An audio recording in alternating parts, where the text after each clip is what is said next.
So, A&B is the greatest archive anyone could ever ask for. You know, of all the books I've read, of all the other online tutorials I've seen, this was the missing key. Every video is like packed with this information that I would never be able to get anywhere else. So I would say this is the greatest resource for learning animation. For me, A&B Animation Library is hands down the best animation learning resource that I've seen.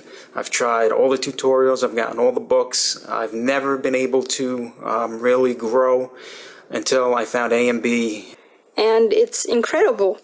I've only just begun it, but I definitely am getting more from that than I did from my 1.5 years of college. I've noticed definitely that my animation has improved a lot, and it's more alive than ever. And what I also like about this animation training is that you also gain real confidence. Real Animator Training Library is unequivocally the best resource for animation, 2D animation, traditional hand-drawn animation that I've seen. So I wholeheartedly recommend the A&B Real Animator Training Library to anybody who wants actual knowledge and actual applicable concepts to create their own animation and to move forward in the field of animation and to set your work above those that are just kind of teaching themselves and not learning these tried and true classic concepts. A&B is motivated by his students' successes and improvements. He's a great teacher, a great animator with over 20 years experience in the industry, so you can't really get much better than that. I strongly recommend him to anybody. I'm thinking on how to put in words what I feel about it. I love that. It approached me from my dream of becoming an animator. Every cent I paid in there was worth it. I like that the library is structured. I can go back and watch it anytime I want to, and he's just got so much knowledge. And I just highly recommend it to anyone who's out there looking to learn traditional 2D animation. So thank you, MB, so much. And thank you so much for all you done for me. So, are you going to join the library?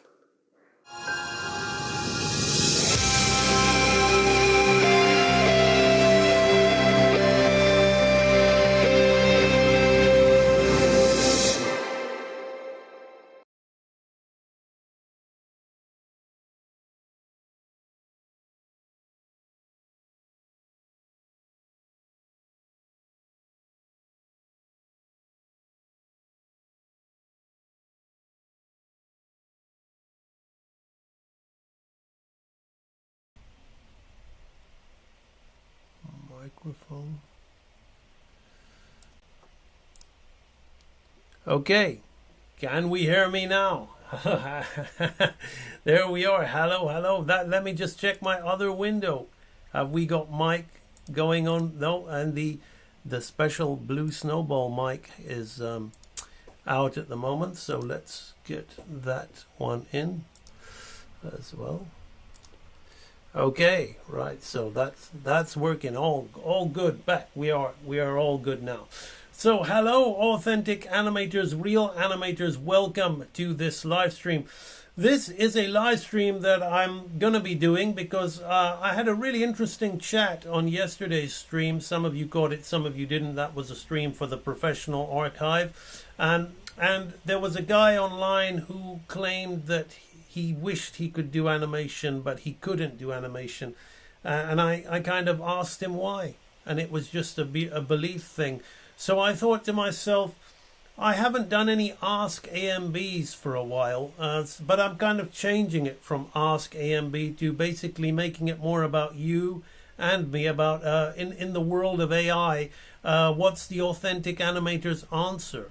So basically, I've titled this video The Authentic Animator's Answer to Everything, but ultimately that everything is your questions.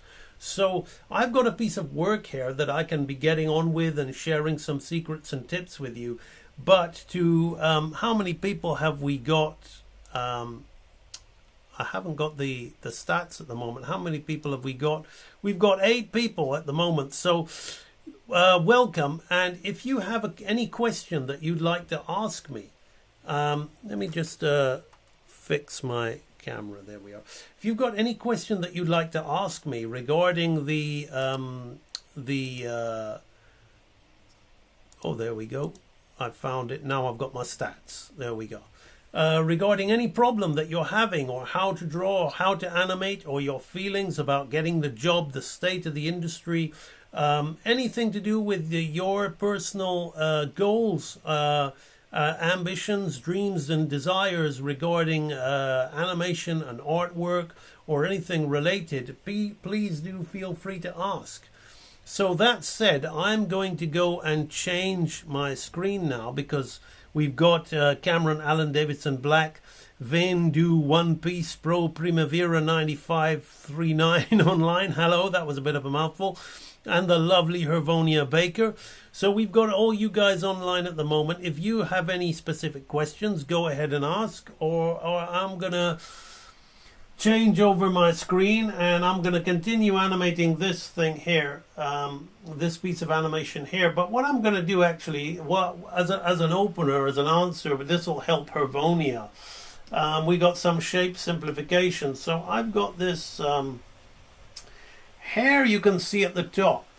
I made some live action studies from a YouTube video of a girl dancing like Michael Jackson. And then I went ahead and did my key animation, and I'm in-betweening it now. So rather than me just in-betweening this, let me just jump in and talk to you about shape simplification of the human body. So let me take one of these. Let's take this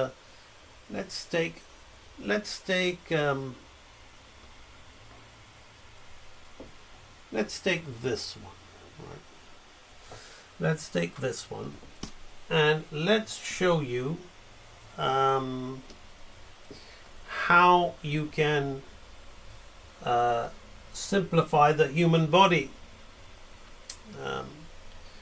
So let me paste that up. Right, so that's pasted. Now, how does an animator animate? This was all about drawing, right? And I said, can you draw a circle, and can you draw a square, and can you draw all that? So let's get straight to it. So I'm going to draw in big, bold, bright red to show this, right? So let's take this simple shape here, right? Like this. So I'm taking this shape. So Hervonia, right, and Cameron for that matter, and anybody else who's watching. I don't want to alienate people. Let's first talk about the human form. So I've got this shape right here, right, like that. Now, one of the things that I want to see is I'm going to see the hip line, and the shoulder line is countering it, right? The hip and shoulder line is countering it. My knee line is going with the hips, and my feet line is going with the hips. And if we look, right, we've almost got an idea of the perspective, although this hip line is a little extreme. We've almost got an idea, like, perspective-wise, of the potential vanishing points, right, that we could bring into this, right? If we were kind of like making it a block, right? Like, we got to do the other side, right? Let's just do something like that. If we were kind of thinking about encasing our character in a block like that, right? But that's not really what we're going to be talking about, right? We're going to be talking more about how we simplify this figure. So using basic anatomy. So both Hervonia and Cameron will know the skeleton. So what I'm going to do is I'm going to pink this. But this is a lighter kind of, let's make it like that. Right. It's a little strong. Let's do that, right? Now, so what I'm going to do is I'm going to find the center. Let's find the center line of it all, right? And we make sure the head is in line with the feet, right?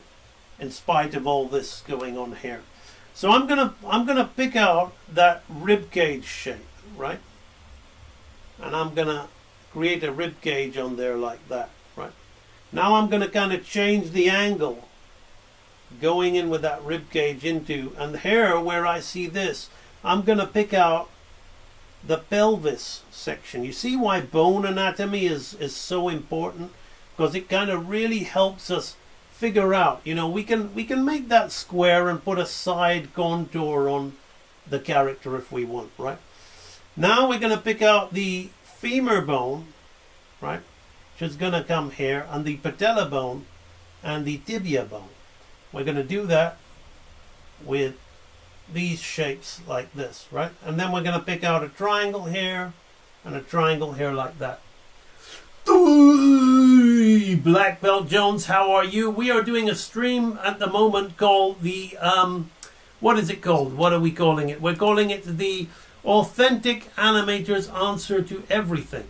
So if you at all have a question for me, any of you, I'll be going straight away. I've got double mic on. I'll be going straight away into the chat, and I will answer your questions. Right? So at the moment I'm talking about simplifying a human anatomy, but then we will go straight into your questions if you have one. So now we're going to think about the scapula on the back, right? And we're going to think about the humerus bone coming here. Note, Cameron, how I'm not trying to be so you know how to draw the skeleton bones, Cameron, but we need you to move away from this constant trying to just draw accurate bones, and I want you to look at these simple shapes now. You know the bones. The whole point of that is to make sure that you know the bones, and boy do you know the bones, right? But we need you to start getting more graphic and simplistic, so you can start to get an idea for smooth swooping lines and move beyond this kind of bumpy certain yet uncertain kind of way where you're kind of plateauing at the moment. So I'm doing this for you as well, Cameron, right? So here and we're going to have the head here, which I'm not going to focus on, right? So I'm going to knock that back even further. So let's make that color. So here now we've got this shape here, right? So we've really kind of simplified it into this. Now we're going to talk about putting some shapes on top, right? Really simple shapes on top to get this looking good. So let me make this color, right? And I'm going to get a black, right? So this is purely from imagination, but this is where anatomy comes into fray. So I'm going to find this line here, right? And I'm going to call that the clavicle, right? Then from here, I'm just going to create this shape. And from here, now from here where the rib cage is, I'm going to have the middle line come. Now in line with this, her navel is going to be here, right? And then we're going to come out like that, right? So it goes in and it goes out like that. Now, this is where we got some fun squash and stretch. We're going to go down into here, right? So we've got the rib here. We're going to go down into here and we're going to come out again and have a little bit of a belly there, right? Like that. And that's going to sit inside this part of the pelvis, and it's going to come into the ribs here like that, right? Into the underside of the rib cage. So here we've kind of filled that bit in with the belly, right? Now from here we've got a latissimus dorsi muscle, but I'm just going to draw this line to connect to this thing here and then come out where the hinge of the hip is there like that, right? So that is a little bit of fun with the torso, right? And we're just going to kind of cut it off there, right? We're just going to kind of cut it off right there. Now, here's where we get exciting. So we've got this hair, right? So about a third of the way in, I'm going to create this kind of shape around it, right? And have it come in to the shoulders, floating on there like that, right? That's your deltoid, your front shoulder muscle and your side shoulder muscle. You're going to sit on there like that. It's not about drawing anatomy and perspective, not at all. These lines are more about the hip line and the shoulder line. It's really basic. I'm showing you how basic, simple stuff can be turned into super complex stuff, and we can cartoon it. But hey, we've now got more people in the chat. Listen, this stream is not really about watching this. This is one topic. You guys set the topic. Ask the questions in the chat, and I'm on it, right? So now from here, I'm gonna come in, right? Now we've got our center line, and I'm gonna create a chest, right? The chest comes from those shoulders, and we're gonna hang off there like that, just like that. Hey, Dylan draws. I'll destroy you all. This stream, Dylan, is called The Authentic Animator's Answer to Everything. So the everything is all of you guys. So you guys ask away, right? So I'm not going to put in the breasts at the moment. I'm just going to treat that like a male chest, because that's actually, female chest is like that too, right? Right? And then we can, I'm not going to fiddle around and put more things in there. So here's how we've got the shoulder, right? Now coming under the shoulder, I'm going to put these little tube here like this, right? But then I'm going to explain these tubes, right? So we can make tubes like that, right? Now you can see what we're going to put into this tube coming in under the chest hair, and from under the chest hair is our biceps, right? And that's where the squash and stretch can occur, right? They come in from under there like that, right?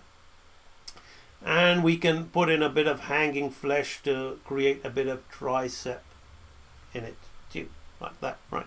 Now we can do the same thing, right? We can just make a kind of tube like that and join it, right? Like this. A similar one here. I may have to adjust the drawing from the rough as I start going on top like that. So right, now here we've got the femur bone right here, but I'm going to skip that and I'm going to go straight to the thigh, right? Now the thigh, you can make a kind of tube like this, right? With the knee, right? Coming off. I'm extending the knee just ever so slightly there. And I'm going to create this kind of simple tube shape underneath there like that, and I'm going to round it off, right? Like that. Now here's where the glutes are going to come in, right? So we're going to go round here like that. But if you really want to get the glutes right, it's going to come to the side of the knee, and we're going to go off to the top of the pelvis round about here like this, right? Then we're going to cut that in like that. Same deal here. Notice I've got a nice little bit of squash and stretch on the belly here. So the hip is here. So I'm going to think about this leg here like this, right? And it's going to come here. And we're going to have the patella here. Now on the top of the patella is a patella tendon, right? And I'm going to kind of do that to kind of join it goes on the middle, down the middle of the leg, right? So I'm going to join that in there like that, right? So we have that. You see how we're getting some nice anatomy? Now the heel comes a little bit at the back here like this, and we're going to curl it round, right? And then we're going to actually cut it off about there, and we're just going to draw all these in here like this, right? Now this one on this side's a little bit different, right? We've got the talus bone here and the heels at the back on the other side, like that. But then we're going to kind of come in here. Cameron will know about that. Silver Sun, how you doing? Just a reminder, this stream is called the Authentic Animators Answer to Everything. So if you've got a question, ask away, right? You can ask while I'm not going to stop doing this at the moment, so some of you might be really interested in what I'm doing now, but you can ask and it can be the next topic that when I'm finished talking about this, right? So now let's then talk about the head, right? So we've got I'm going to kind of rough in a neck here like this, but then we got to kind of make that neck work. So we've got a trapezius muscle at the back and we've got a sternocleidomastoid there like that. Now the head, this head is looking towards us, so let's have the head looking towards us. So we've got the skull. I'm going to draw these two things at the side. It's kind of like an arrow, right? Kind of like an arrow, but then I'm going to come up like that, right? Then we're going to have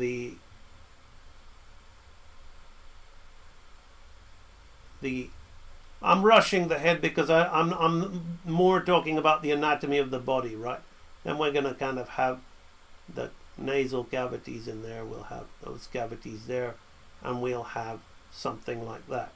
I'm not really going to explain too much about the head. I've done it on many other videos, so we'll just shove it in there, right? Looks like a kind of like a ghostly figure right now. But I'm going to go over all this anyway. Like with the head, I don't focus on the muscles, right? Because it's more the skull. Now we'll talk about the breasts. So the breasts, I'm just going to create a division line in between here. And as big or as small as you like, right? We're just going to kind of hang off there like that, right? These kind of circles are going to hang off there like that, right? Now, the hands I'm not going to talk too much about, right? I'm just going to create a shape like that and have the middle finger and have these fingers coming off the side, right? We're not going to talk too much about those, right? Similarly here, we're going to have a shape like that, and we have the middle finger coming up and that all coming off the side. Now we have, what have we got at the moment? We have got this, right? We have got this, and we have got this, right? So you see, I just want you to see, basically,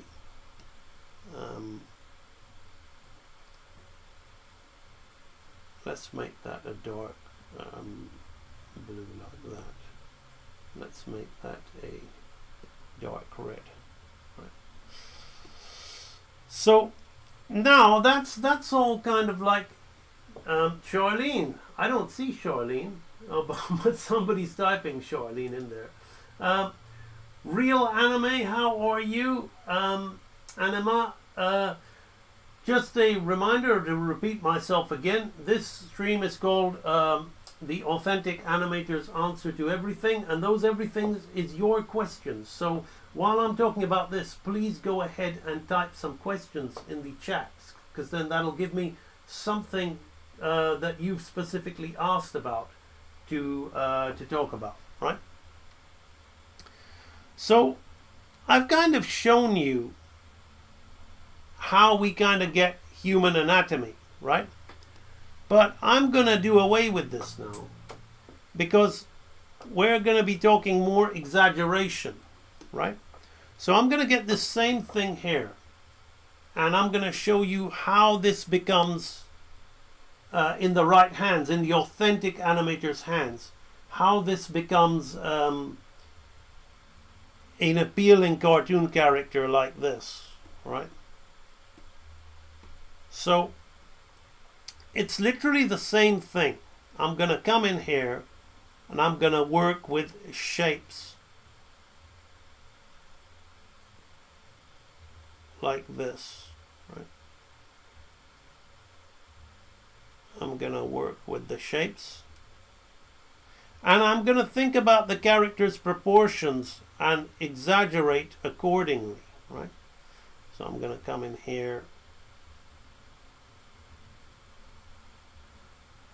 And now you've kind of seen the model of how I do these things. You can see how the exaggerations occur, right? So this belly button's going to be here. She's got a bit of a belly, so a bit of a fold in there like that, right? Then we're going to have the clavicle. So you can see at the moment it's looking very anatomical, isn't it, for a cartoon character? But that's how we get the edge and how we exaggerate, right? So from this, right, I'm doing more or less the same thing, right? But I'm exaggerating it. And I'm going to come in here like that. And her feet she's on high heels. So I'm just going to kind of do something like this, right? So now you can kind of see where this is going, right? And this does help with perspective, these lines, which is why you can throw them in there. And then here, what I want to do is I'm going to create a division line, and I'm just going to create a big chunk, right? Which will kind of help me with my proportions of that, right? Now we got the head, right? I'm going to deal with the head as a big square, right? I'm going to kind of change the angle a little bit. Let's keep the head angle down like this. I'm going to change that angle a little bit. So this is where once I put the head in, I can really start playing with, I can start getting more cartoony, right? So I'm going to come in here and I'm going to start consolidating these shapes, right? So I'm going to go here and I'm going to go all the way around, and I'm going to really just simplify, right? Like this. You see, suddenly we're losing the anatomy, the more realism, and we're going more into cartoon realms, right? So we have this. Now I'm going to come here and I'm going to, one of the appeals is getting the little subtle anatomy in this character, which gives it the edge over, you know, a lot of the furry art that's out at the moment, right? Not that I like to call Gracie a furry, but the furries have claimed her, right?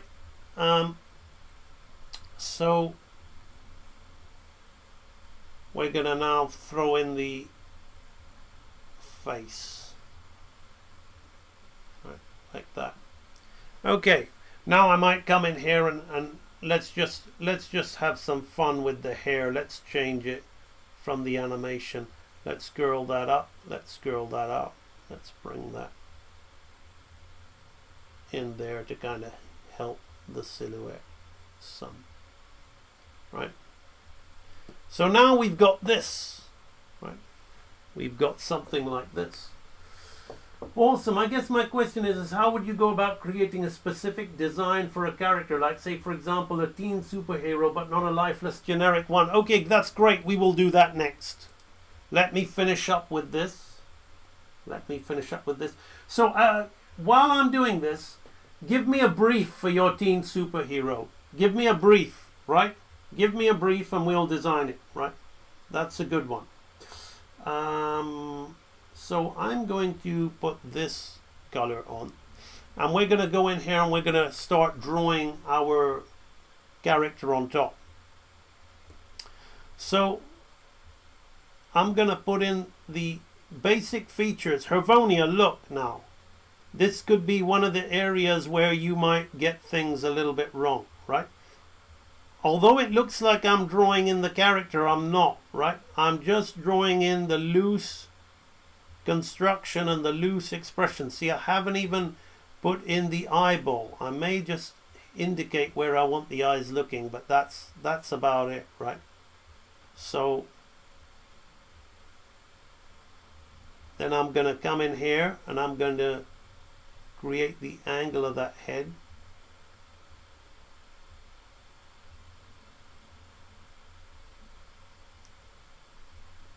Like that. Right? The ear here, the other ear here. I throw in the eyelashes to give me a feel of the expression. Right? Side parting. Right? So now we're going to have the hairstyle. So this is our MJ hairstyle. So I'm going to kind of have the hair going over the face. Right? So I'm just going to make these loose.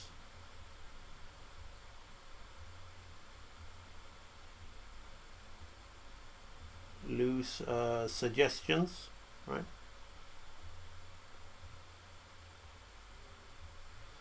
You see how I'm keeping it very suggestive, but I've got the blueprint, which is the simplified anatomy, over the top like that, right?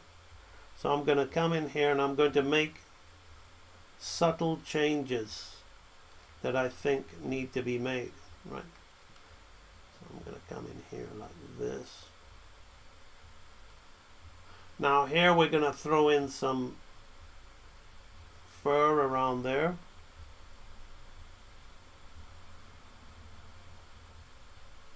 Like that. And then we're going to have to think about the back portion. Right? So what I want to do with this character is I want to give her a little bit more definition around the hips. I want her to have slight love handles, right? Because that, although she's a gorgeous spin-up bear, she's a bear, right? So I want her to be a bit chubby, a bit chubbier, right? She's gonna have. I'm gonna actually give a little bit of glute definition, right, around here like this, and around here like this. So it's super, super important. And then I'll tell you how to simplify the outfit, right? The outfit is a lot of fun. But the only way you're going to get good at drawing the clothes is if you understand the figure and how the clothes fit on the figure, right? Are you giving me that brief? I'm going to look at the chat in the minute. In my story, okay, awesome. Yeah, you can create any anthro character who has a lot of fur and it'll be cleaned, but yeah, there you go. They probably call Disney's Robin Hood a furry as well. Although, as long as they like the stuff, that's good, you know. If somebody wants to claim my art because they love it, then fantastic. I'm being of service to people. Right. So now I'm gonna rough in her chest position, right? Because it's super important to get this right. So her rib cage is actually here, right? Her rib cage is actually here, right? And this is where the rib cage comes, and the belly comes off into there with the belly button hair like that, right?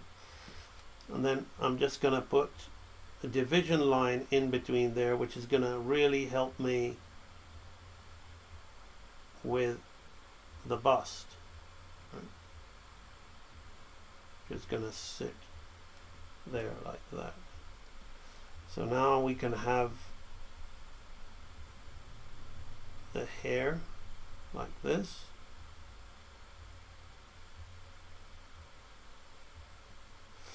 So I'm going to get this thing here, right? And I'm going to delete that. So now we have our almost, we're going to put some her outfit on, right? So we have this at the moment, right? Let's just check it in inverse. It's looking great in inverse without any adjusting. So that's another example of authentic animator in action. very little flipping and to check of the drawing. It's almost bang on, right? So let's draw some clothes on this character. Let's use the bright. Let's use black then. So first thing I'm gonna do is I'm gonna find her waist. Right now, her pants are gonna be hanging off her waist, leaving this little bit of love handle on the side, right? Which kind of indicates her cute little belly, right? Then we've got these. Look how I kind of ruffle around there, kind of like giving just some lines there to give the texture of the clothes. Then I'm gonna put a little bump here, right? And we're gonna join that, right? And then from here we're gonna go in here like this, and we're gonna create another little bump there like that. Right? Now she's got some texture to her pants, right? Just like that. Now, this is the really fun part, right? I'm going to create a kind of like, this is where people make a lot of mistakes, and I intuitively did as well. We want the leg to kind of have a flat shin like that. So we want to kind of create a shape like this. And many of my drawings, I don't even do that myself. And I'm guilty of ruining it, right? Myself, right? Because I like to think I'm going round, and I think I'm going round. But this is where anatomical knowledge kind of really helps you in that regard, right? So we're going to have something like that. Now we're going to have what I'm going to do is I'm going to, for these leg warmers, I'm going to kind of do something like this, where it goes over the shoe and out, over the shoe, right, the boot, up, over this bit, out, and round there. But what I'm going to do is I'm going to create some texture on there, right? So I'm going to come off on there, I'm going to create two on this side and another one on this side, and kind of link them together, right? So one down the side, another one, and now I'll put two on this side, right, and one on the other side, right, just to kind of like mirror that on the outside. And the boot is already kind of been put in there, right? Cute little boots.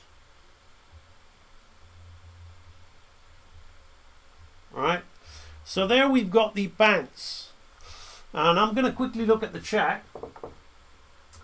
In my story, she has a condition that lets her have arms amputated. She later gets to be replaced with bionic arms and endless abilities. She's then gradually becomes a hero using them. Just to sum up, awesome. Do you have any? Nobody draws women. He's a man of culture. Culture for certain. Darn right. Give me an example of an actress that you may have in your mind for your thing, or any kind of picture or any kind of example that you have, even if it's an animation. Just now, what we're going to do is we're going to do the jacket. Now look here, the jacket is a lot of fun, right? So first I'm going to find the sleeves, the sleeve portions of the jacket, which is just like, kind of like, did that wrong there. I'm going to come in around the breasts, actually, around there like that, right? Now, from there on, I'm going to come off. Now, I'm going to find the neckline, which is going to be about here, right? And I have to think about the pose. So notice how I've got a straight line here, and around halfway through, or more importantly, kind of where the chest is dividing like that, I'm kind of splitting it like that. I'm just going to square that off there, right? Now I'm going to think about this jacket. It's not going to be stuck to the body. It's going to be hanging off, coming downwards. So I've got to think about that coming down like this, right? And now here's where the fun comes, right? I'm going to kind of, just like with this thing I showed you here, I'm going to kind of think of a kind of more square area at the front, and then I'm going to taper it back, and here I'm just going to hang that off the bust, right, like that. Now what we're going to do is we're going to make an underline here for the bottom, which is going to go all the way through, and we're just going to create a division, so she's got her 3 buttons there like that, right? Now the back of the collar would be like that, so I'm going to come up here. She's got a standing collar like this, and it's going to have the other standing collar out there like that, right? So notice how these are kind of coming off, but we're pointing outwards, right? They both kind of point outwards like that, and it's kind of echoing the shoulder line. And we're going to create another collar coming out. Notice how I'm not going to make it straight. I'm going to curl it and bring it down, right, to give it a little bit of texture, right? And I'm going to curl this one out and bring that down, right? They're more or less in the same line, but this one's going this way and this one's going this way. Now I'm going to have another button come off there like that, because that button can be fastened up. But just for all the people who are outraged about her on Twitter, she's opened it, right? So, not Twitter, Insta, right? Now what we have here is we can put the clavicle in there, we can put the belly button in there, we can put the other arm in there, side in there like that.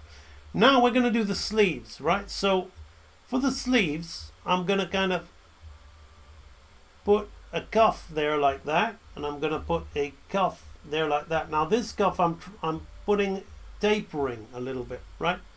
Because we want it to be bent by the squash and stretch of the elbow. Now this is the fun part.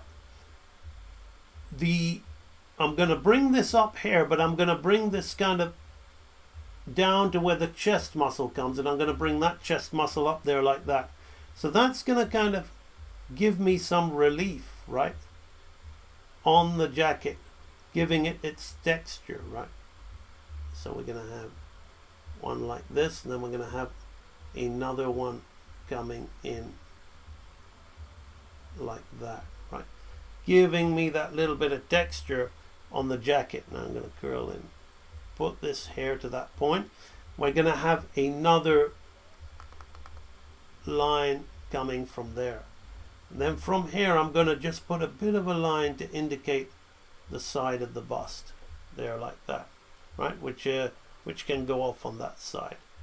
We can put a stretch line under there as well, right? So it really feels like there's something filling out the jacket. Now she's got an extra part of her jacket, which we're gonna kind of, we don't want to have it coming around the bust like that, because it's kind of like a leather, tough leather jacket. So it's gonna kind of cut in like this. We're just gonna kind of break the contour, deliberately break the contour, because it gives the jacket texture, right? We don't want it to be completely like molding to the shape of the bust. So we've got something like that, and if we want, we can put a little bit of side stripes on there like that. Now I can just come in here and throw the arms in.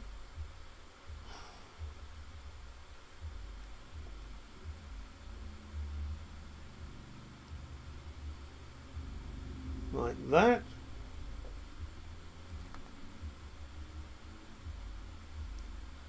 I'm going to look at the chat in a minute before we do the face.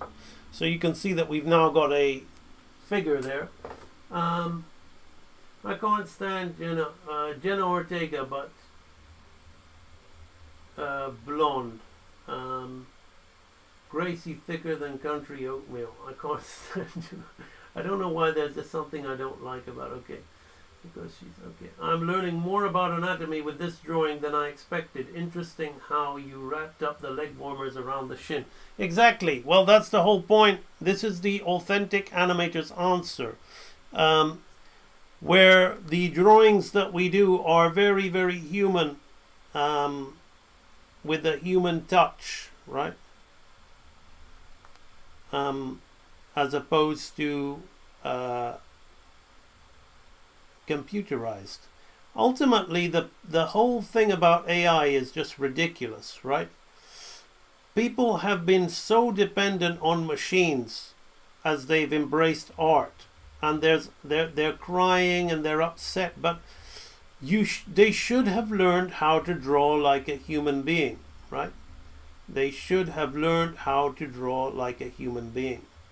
They should have put little touches in there that are very human, that appeal to only a human would find such things appealing, or unappealing, or whatever. But those things in there which are not so glossy and polished, right?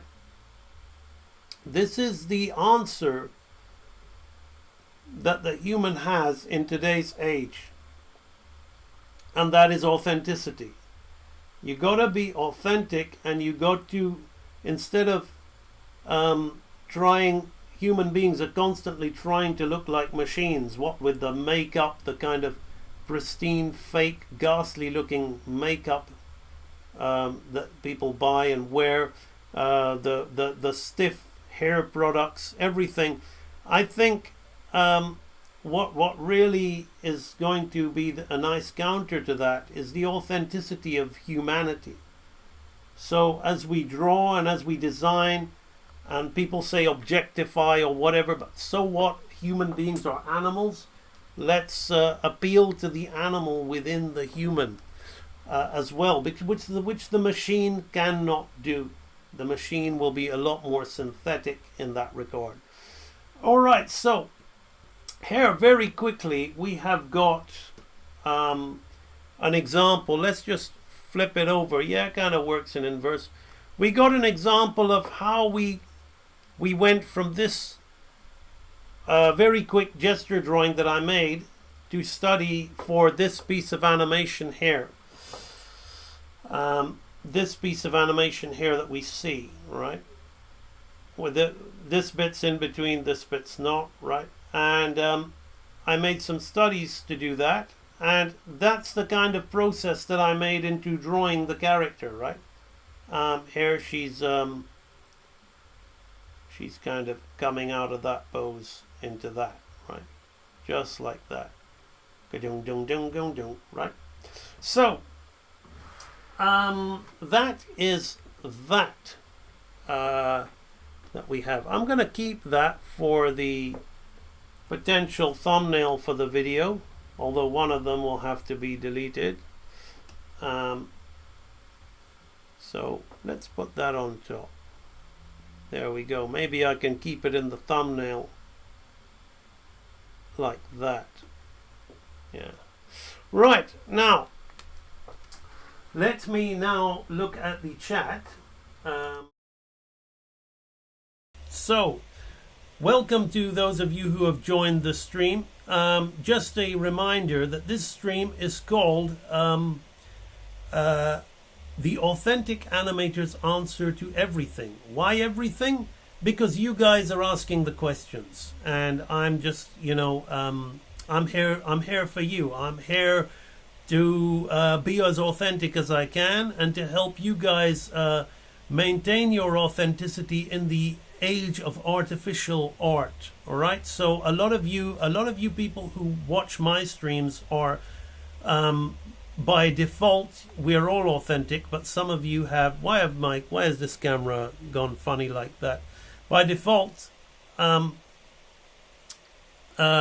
all authentic, but a lot of people don't feel they're enough. A lot of people don't feel they're enough, and they want to be this fake illusion of perfect, which is constantly being put in front of them by the ever-changing tide of trends of societal change.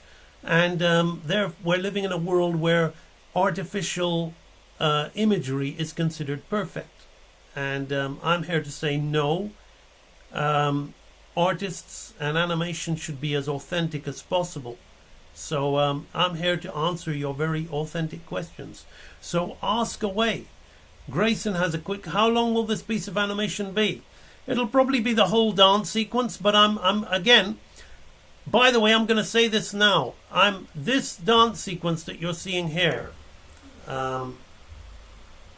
this dance sequence that you're seeing here, right? Let me just, it's getting harder to scrub. It's slowing the machine down, so let me play this for you.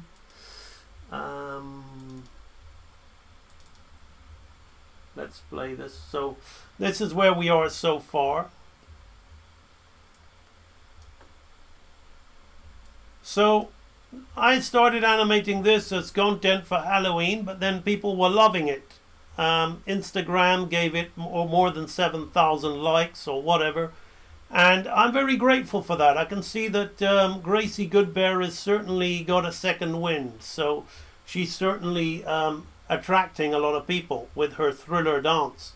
Now, this animation is rough, and I have got other projects that I want to be doing, right? So what I'm going to start doing, and I'm asking you guys on YouTube now, just as a heads up before I actually start launching it, is if you'd like to see her finish the dance, please do click on the link in the description and donate to AMB Animation. Because I'm going to start up a Gracie Goodbear page where Gracie fans, if they want to see Gracie animating and potentially in her own series, which is what she will have, then we're going to have a Gracie Goodbear Fund, which is going to be set up for all the people that want Gracie content, and you want to see more Gracie content. Then I did animate the camera movement. It was very easy. See, everybody thinks this stuff is hard, right? Everybody thinks this Sakuga stuff is hard. It's not hard, right? All I did again was where is it? Okay, hair, right? Right, you see all the references here, right? And this was, you can see I've drawn her exactly the way I showed you. So these were the reference drawings I made, right? And then I just translated the reference drawings and pulled the animation into place, pulled those drawings into kind of position to where I thought it would make a moving camera, right? And bingo, and then I in-betweened it, right?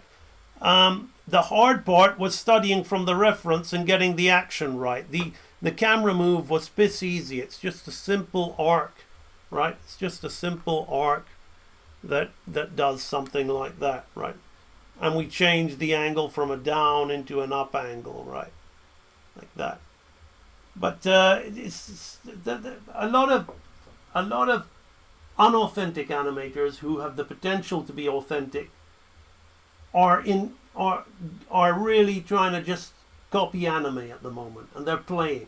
But if they discover this channel, they'll soon discover that stuff they think is so flashy and good is some of the most simplest, easiest stuff to do. So just bear that in mind. All right, so yeah, so please do, if you value the content I'm creating, listen. Having something like this as your profile picture, no AI is not going to do anything, right? AI is here to stay.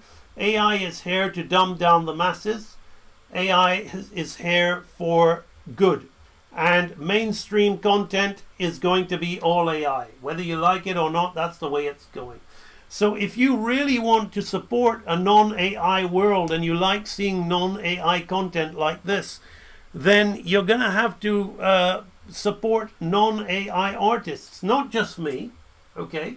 If you perhaps are thinking, this guy's asking me outright for a donation. Yes, I am. But if you don't like that, then go and give that donation to somebody else whose drawings you value, because that's what's going to keep us going. That's what's going to keep non-AI content available to you, non-AI content for you to enjoy.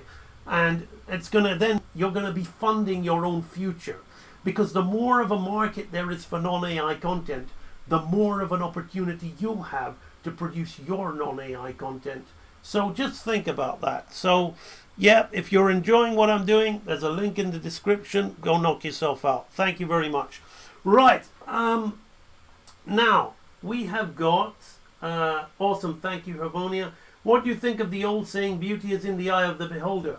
Absolutely. Everything is in the eye. Even the truth is in the eye of the beholder. There's not one truth. There are many truths. Even facts. You know, people like to talk about deductive reasoning versus inductive reasoning. Well, on whose rules did those deductions occur? You know, whose collective facts? Where did they come from? And as we're soon discovering, the way history is being rewritten, and in fact, I don't even know if the history I grew up, because now I'm old enough to see how the media works. I don't even know if what I grew up on was a pack of lies as well. So who knows? You know. So everything is in the eye of the beholder. So I totally agree with that, Grayson. Looks like you even animated the camera movement. Okay, here we are. I need to get hold of a time travel so that I can forward to winter time. It's summer here.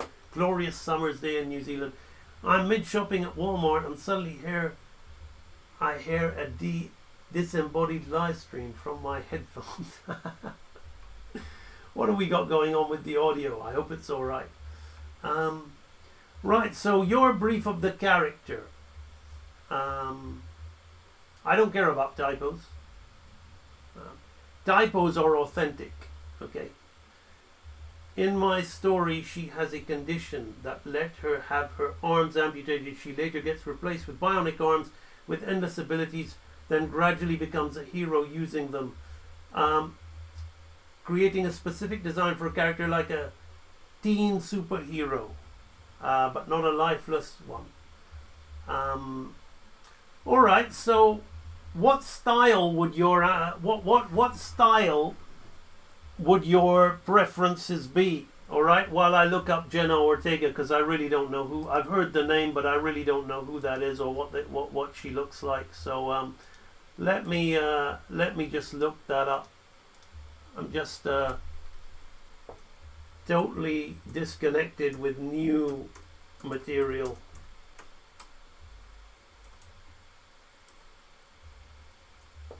Jenna Ortega. How long ago was she? Okay, she's the new Christina Ricci, but so badly cast. Christina Ricci actually looked like a bit of a odd bod. This just looks like, oh, look how hot I am. Right, okay. Sorry, I just realized you wanted your character to look like this person, and I'm being a little bit okay. So, sorry about that. Okay. So I'm gonna find an image of her.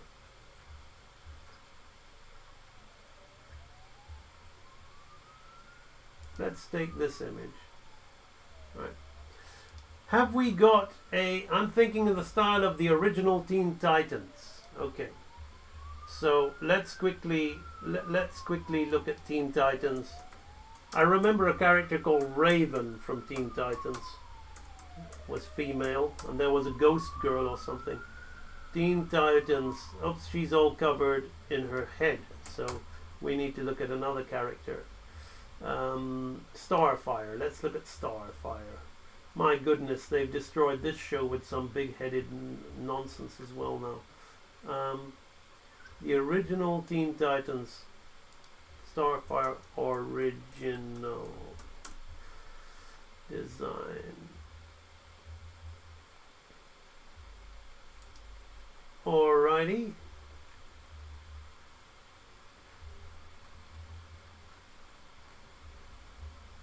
Unfortunately, the hairstyle's a bit dark. Okay, let's just take this drawing here. Right. Let's take this drawing here. Now, this drawing is a little small, so I'm going to save the image and blow it up. Let's quickly blow that up. Alright. So I'm going to make a quick sketch and see what I can pick out about your Teen Titans character. I don't know if this is the official artwork, but it's good enough, right? So again, this thing, I'm going to completely come in here, right? And I'm going to kind of figure out, see where the fists are connected, and it all goes to one point like this, right? Now pay attention. So it's really streamlined. So exactly the same stuff I showed you with my Gracie Goodbear character is pretty much what's going on here, right?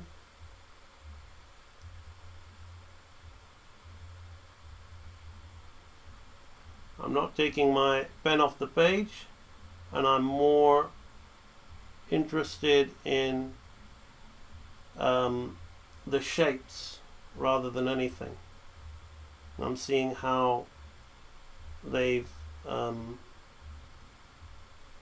got the anatomy, their idea of anatomy, right? And their way of foreshortening.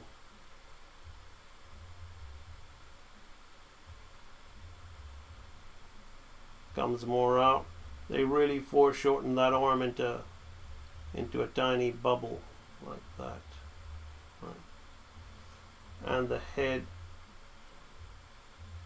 is about the size of the body with a love heart. So I'm just making memories. I'm programming my mind, right? I'm making a triangle here. I'm programming my mind on the secret science of shape simplification regarding this character, right? There's a kind of weird love heart thing going on there that's too complicated for me to bother right now with you got the big eyes fitting in here and the mouth fitting in there like that, right? The hair will come off there like that. So Cameron does this. I don't know if Hervonia does this. Right. Right. There we go. So my scribble, right? Not necessarily all proportioned correctly, but that's good enough for me as a takeaway. Let's just do that. So I'm going to go in here and I'm just going to very quickly make a sketch of this character, right? So we're going to have the round eyes come in here. There's one eye width apart. So her eyes, they up the top lid like that. I can't quite see the eyelash design, right? A little bit of the hair is in front of the face. So I'm gonna, now the nose literally sits like an eye width below, which is just a shade to the side. So trying to make a Jenna Ortega like this is going to be very, very tricky because it's an extremely generic, simplified look. Her chin is about hair, right? So it's going to come there like that. It's going to come off. So if you want to work in a style of something, you have to at least program your brain, right? You got to think about it that you're a computer. So it's when you copy something, now I'm copying to get it to look like the character, right? But did you notice the most important thing that I did was before I did this, right? Because if you're like somebody who likes to practice art and you miss the first step that I did, right? Which was kind of like just identifying the shapes, right? Then you're basically just doing a simple hand-eye coordination exercise, because that's kind of all I'm doing right now, right? But at the same time, I'm not doing that actually, but it looks like that's what I'm doing. The reason I'm not doing it is because I have thought about the shapes that the character, that puts the character together, and I'm literally just consolidating those shapes to say, okay, well, her head to body ratio is her head's about as big as her body, right? And she's got a love heart thing going on with her hairstyle, her inner hairstyle, her eyebrows and her nose and her eyes. They all fit inside a kind of love heart kind of thing, right? As to getting this drawing accurate, I don't give a rat's ass, right? I'm more just familiarizing myself with the model. So here we're gonna come off there like that. And now we just got a simple flat. This style of drawing is a lot flatter than my style of drawing, right? They're literally just playing with the flat shapes. So they're coming around here. We've got a circle in the center like that, and we've got something there like this, and we've got this, and then this comes in here, like very, very simple, right? Like this.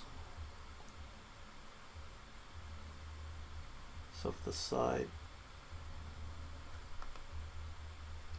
this is slightly too short, so I'm gonna draw the torso in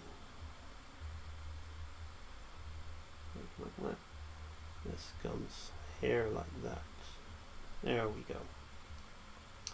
Now again, just like I pointed out, we've got the circle, which is, it's almost completely parallel to the, I'm just thinking that it's in line with this hip thing here. Anatomy wise, it's almost completely parallel to the other circle, right? So kind of keeping the drawing structured, keeping it all put together like that. I'll come around there like this. Now she will have the same kind of leg thing that I do. Now I've got to be very careful here because I like to draw fuller legs, right? And she's very stick thin, so just coming off on there like that, and with the boots coming in. So I'm trying to keep it all in that shape. It's a bit dark for me to see the foot design. Actually, I can't really make it out. It's full color in this drawing. It's all very dark purple. I can't quite make out what the foot is, so I'm just going to go on the old triangle principle thing. I'm going to kind of improvise and just do my own thing there. Right? And we've got this one. So the knee comes down here like this, and her knee is turned in like that. We're going to come out and round. This is going to come clean down like that. Now here we have the skirt, which comes, again, they didn't really contour that as nicely as they could have. So we got the skirt which comes down here like this. So this is all very necessary, and if you're inspired by what I'm doing, meaning that like you've got your own character that you want to design, then you should try this. When this stream is finished, you should try going online, finding a style you like, finding an actress that you like, or actor, indeed actor as well as actress, and then you should, now here she's got a very elongated torso. Then you should make a study of the shapes, right? You don't have to do one drawing like me, right? You should make a study of the shapes that put that character together, and then you should go off and then move. When I get to the next stage, you can go away and then try and follow what I'm doing there. So she's got 1, 2. It's a very simple graphic hands. Not sure I particularly like the way they draw her hands and her arms. But there we go.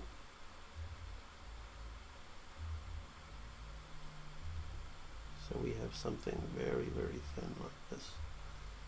And we've got this on this side. So again, I must stress that I'm not going for accuracy, though it looks like I am, right? I'm not really rubbing anything out. I'm not trying to get it so right. I'm just giving my brain a little bit of time to compute the oncoming task, right? I'll show you what I mean after this drawing is done. Right. There we go, right? So there is a rough. Oh, why did I do that? I want to keep this. So let's make that slightly off. Right.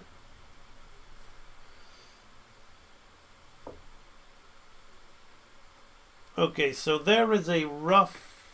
One of the other things I'm going to do of this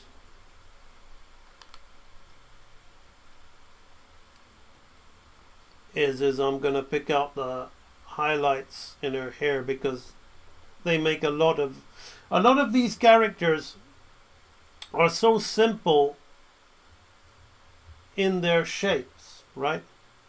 That part of the shading that's put in there is the graphic shapes really adds to the design. Really, really like here. It's such a flat drawing, so they'll put a shade.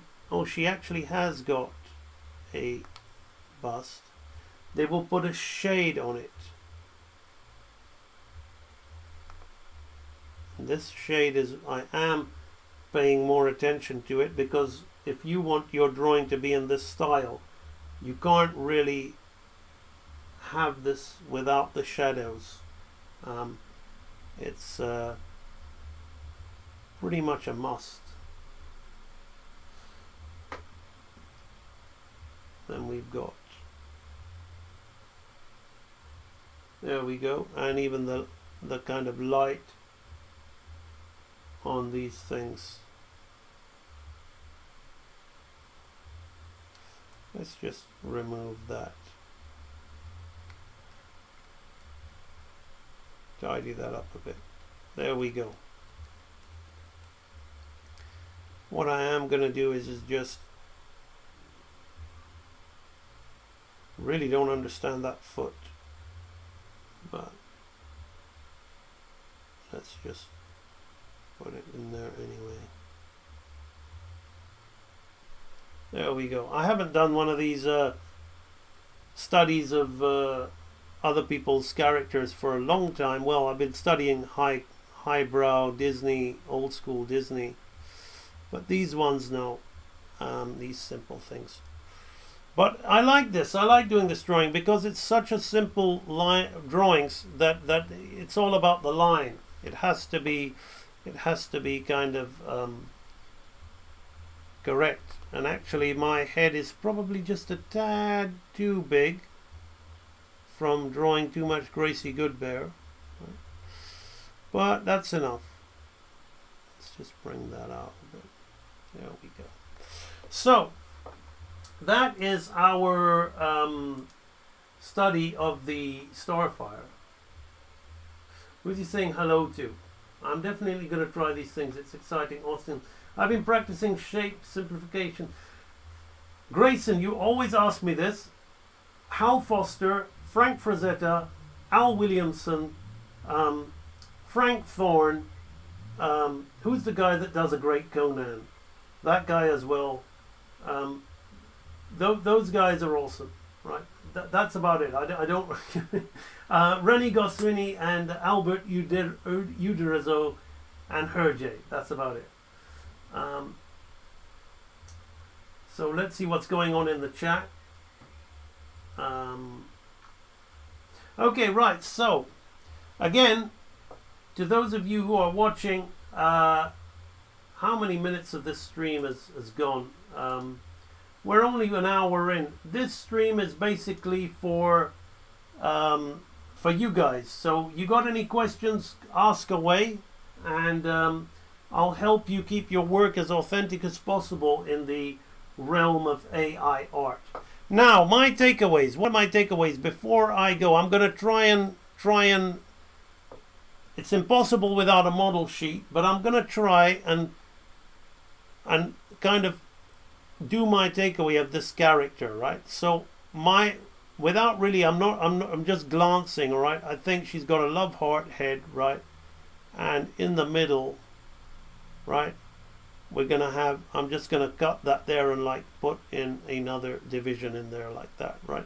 So you see how the hairstyle would effectively be this love heart, right? And then what we do is we simply divide it in half again, and we just basically create our love hearts out of that, right? And we've got that, right? That fringe that goes on. Eyes take up the top chunk of the head. Big round upper lids with a little bit of a square thing going on at the sides, and lashes like that. Huge pupils, right? So real anima.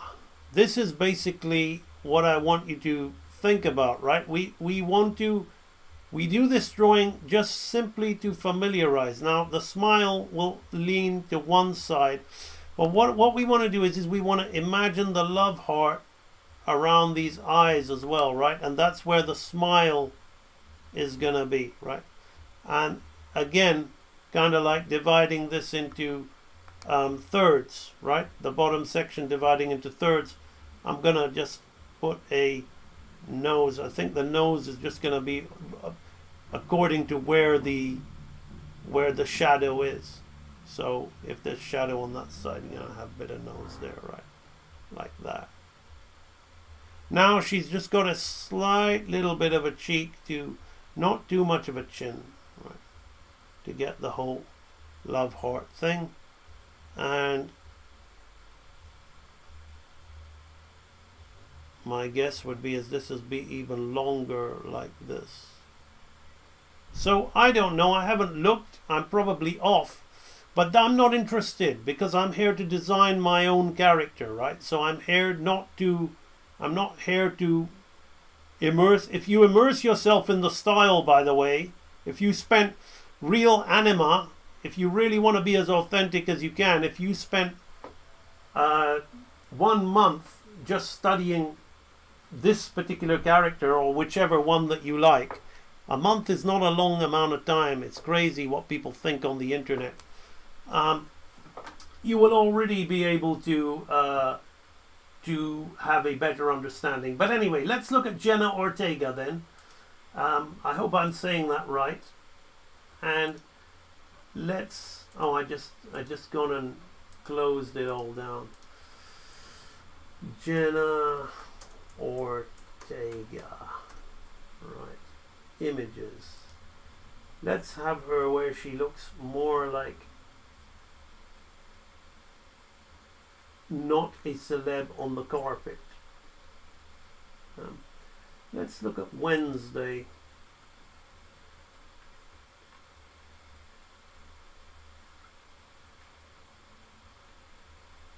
All right. So, if I'm going to look at Jenna Ortega,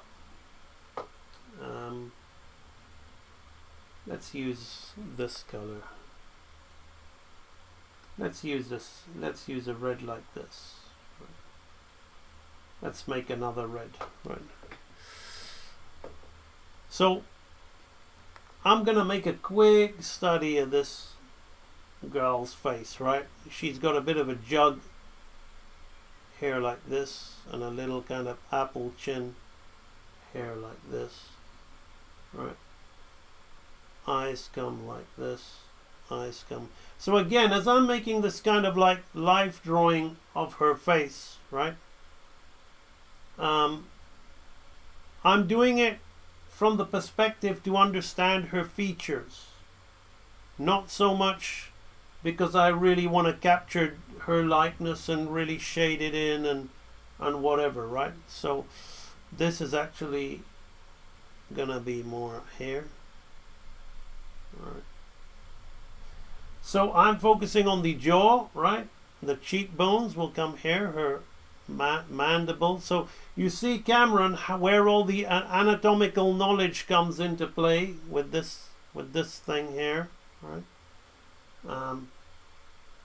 Huge forehead.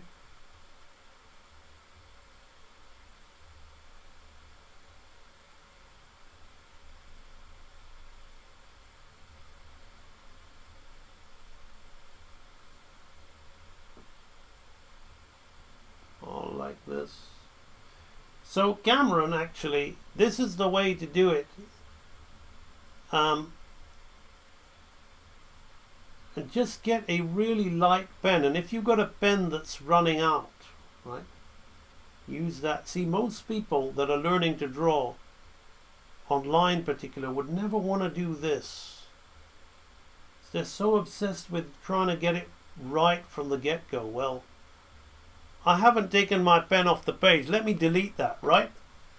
I just pressed undo, redo, right? Didn't take my pen off the page. Right?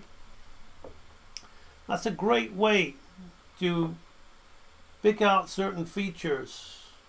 Now I'm going to go on top, right? I'm going to go on top here, and I'm just going to very quickly make a sketch of her face, right? And as I'm doing that, again, it looks like I'm trying to create a realistic drawing, right? But that's not really my intention. My intention is to consolidate the things that I've learned about her bone structure. That's my intention. Now, her eye width is about 1.5 eye widths apart, so that's interesting. A bit of an eyelash there. I'm going to come in here and like she's got these kind of diamond-shaped eyes, so that's another thing that I'm going to have as a takeaway, is her diamond-shaped eyes. Now, it's very easy when you see people do drawings of people like what I'm doing now, where they will put shading in. They'll put shading in because the shading will kind of help them create the illusion of, look, I'm doing a good lifelike drawing. But the real animator wants to be a master of line, right? I don't know why when I say master of line, I think of that 80s cartoon Defenders of the Earth, where it goes, master of magic spells and illusion. The enemies crumble in fear and confusion. Mandrake. Defenders of the Earth, defenders. Right? Anyway, right, back to the serious talk. Now, my eye there is a little bit. Her eye actually is smaller, but so I'm trying to like improve her. I'm trying to be unauthentic, so let's keep it small. Again, I can't really see her. Pupil, so I'm just gonna. I will add a bit of shading in the eye just to give it something, right? So now she's got a huge upper lip, which is kind of like Pocahontas. The really little mouth, like this.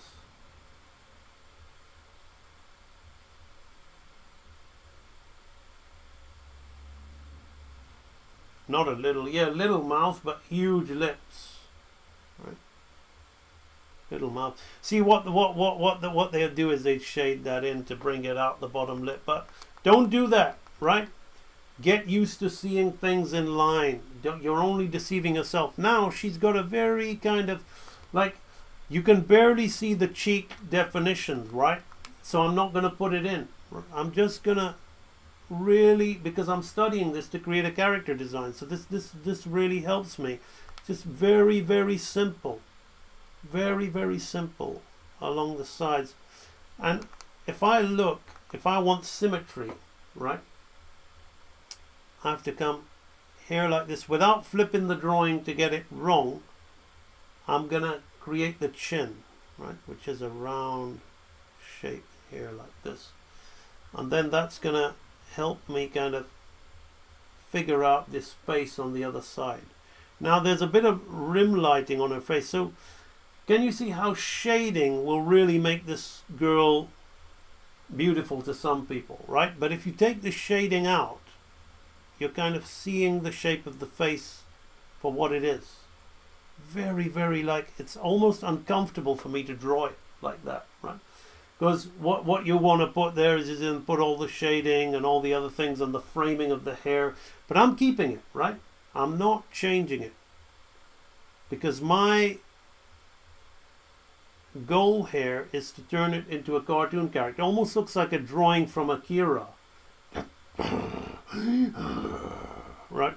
That one of those experimental lab kids, right? Almost reminds me of that. So we've got the shape of the hair coming around here like this. Looks very odd to me, right? I'm almost tempted to start putting shading in myself, but I'm not going to. This comes up here like this. I can't see the actual hairstyle, so I'm just going to put a few bits of line there around it like that.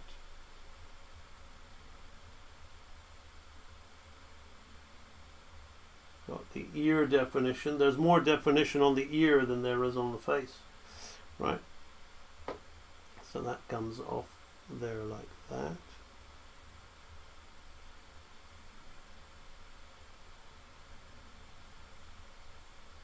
So this actually works very much in my advantage for shape simplification. What I'm going to do is I'm going to taper that slightly, because I have kind of harshened that jaw.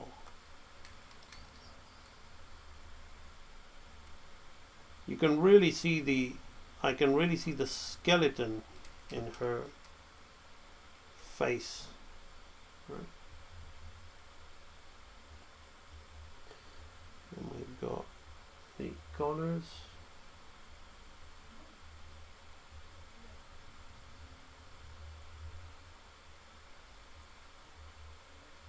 Just out of interest, I will flip the drawing to see the face symmetry.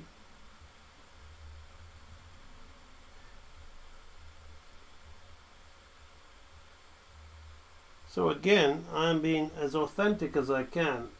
I'm really refraining from adding any shading to the face, right? Because the shading to the face is what will give it the contour, the relief, and start to bring the whole thing together. Right? You see how more lines being added starts bringing more for the eye to look at, thus creating the illusion of complexity, right? Interesting dress. Just gonna come around here like this.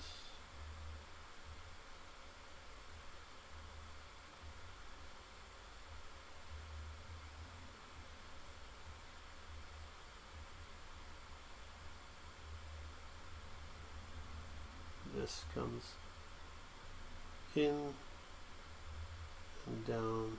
Actually, this shoulder is much wider. Out here like this. Much wider out There's more space between here and here, but let's just keep it.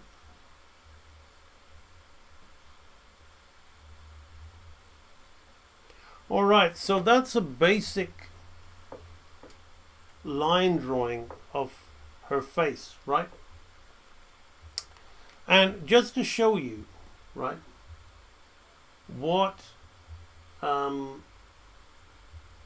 bit of rendering does, I can come in here and pick out my blacks, right? And actually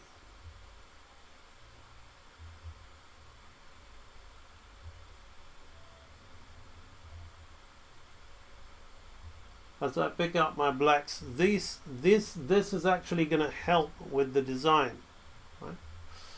Because just like the Teen Titans thing was a very simple design, focusing on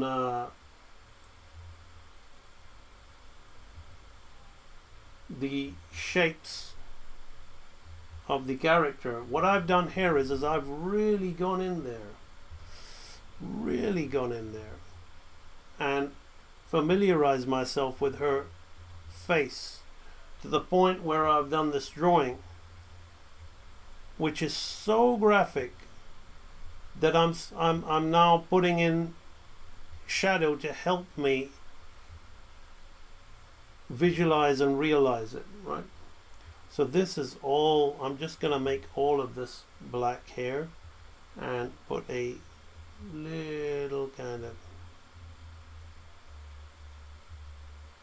mark along here. So Cameron Allen Davidson black, right? I'm just going to do this to save time. Right. I would love for you to do a few drawings like this, right? Really slow down.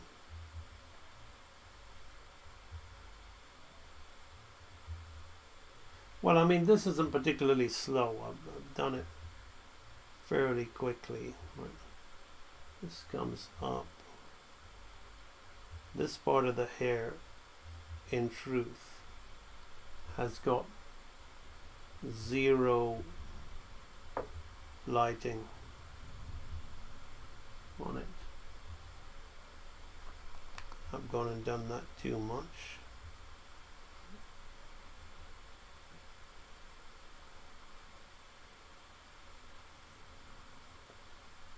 So I'm just going to make a few quick marks there like that.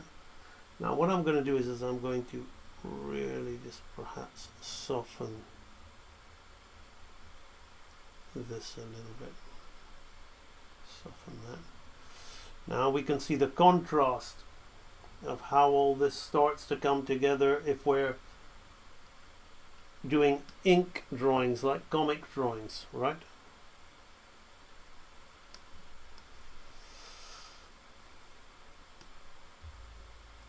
That in there like that. Oh, see, I've gone over the ear.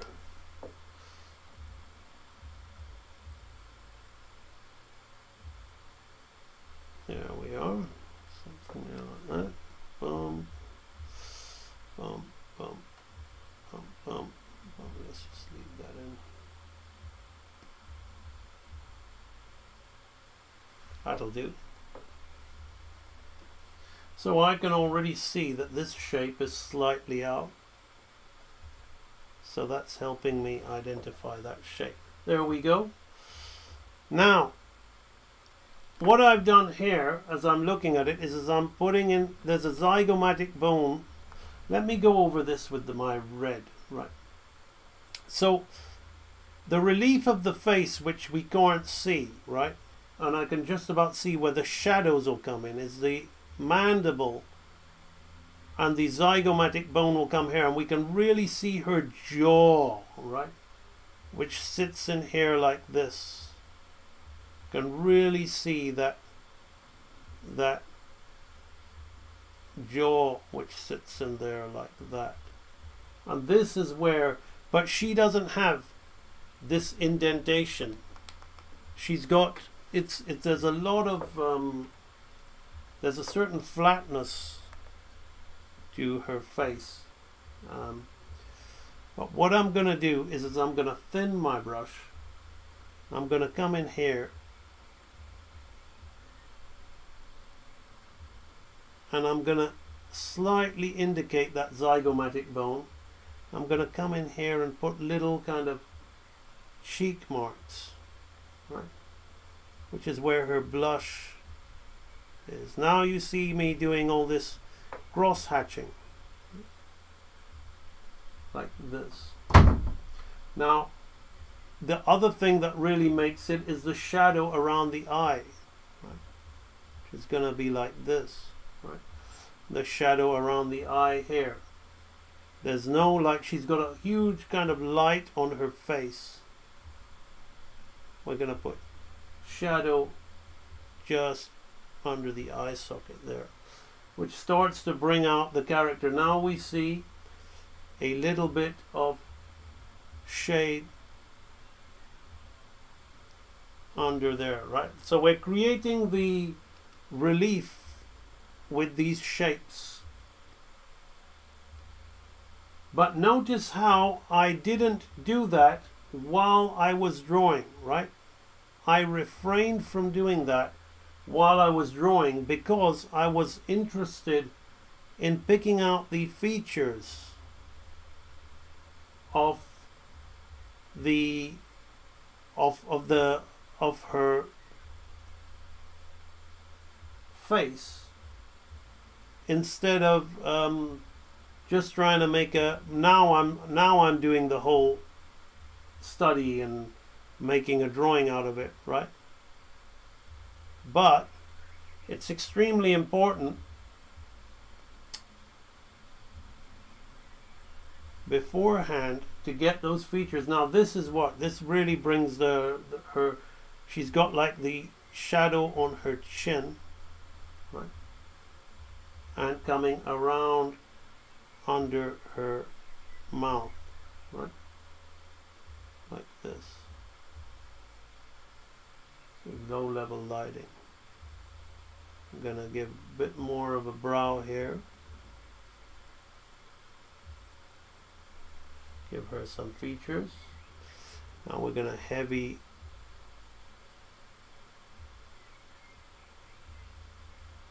actually her eyeballs are a lot bigger.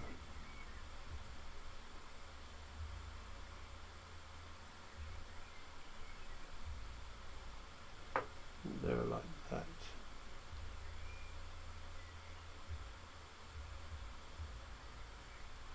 There's a bit of a shade across the top of her like that.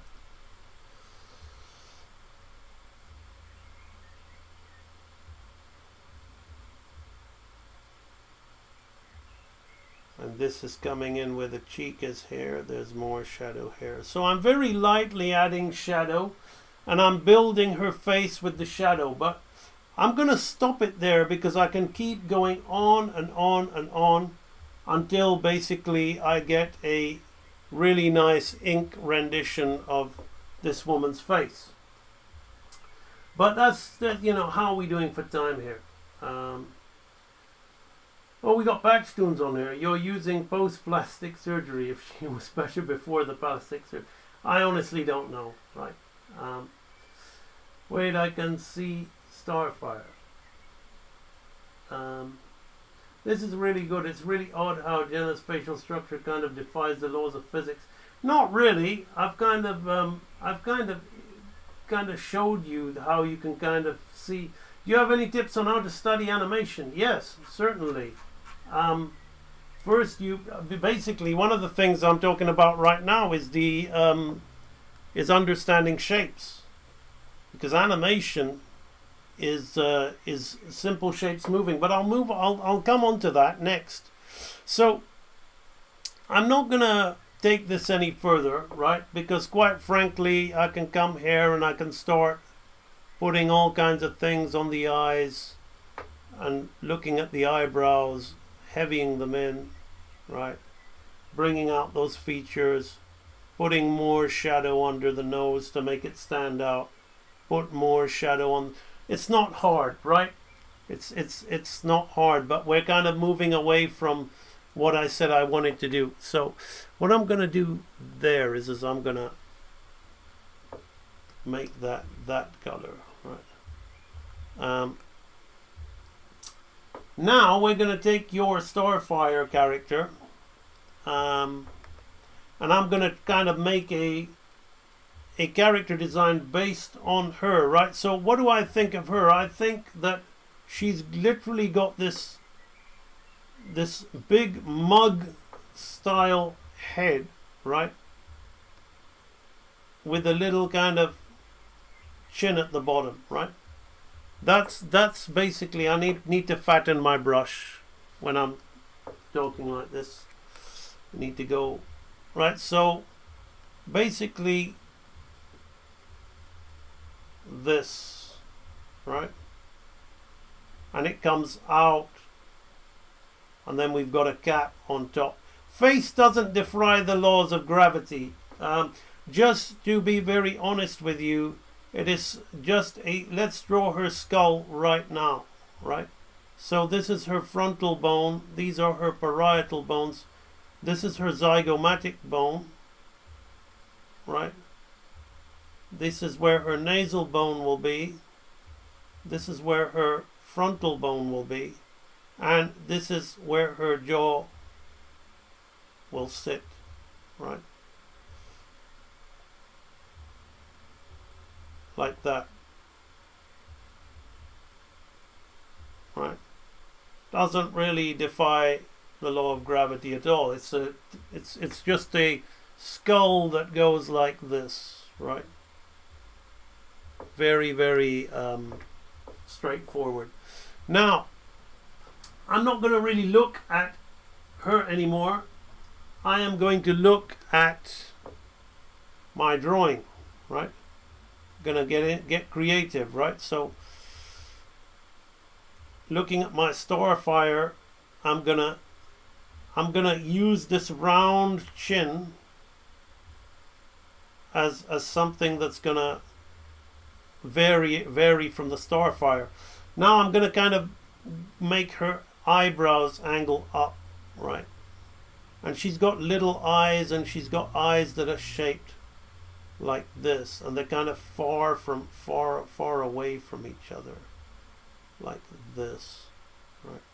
Then she'll have this kind of little nose like this, with a big, you gotta give her lips, because she's got huge lips, right? Huge forehead,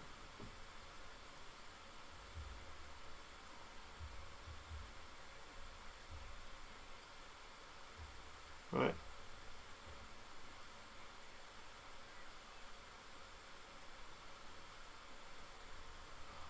This is kind of like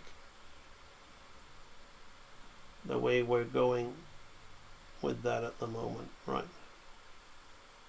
And the eyebrows are going to be like that. Okay, I think I got something here. So let me look at the eyes. I'm going to want to kind of like maybe do something like this,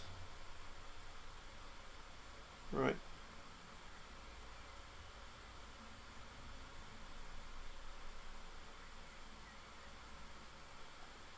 Possibly too close together,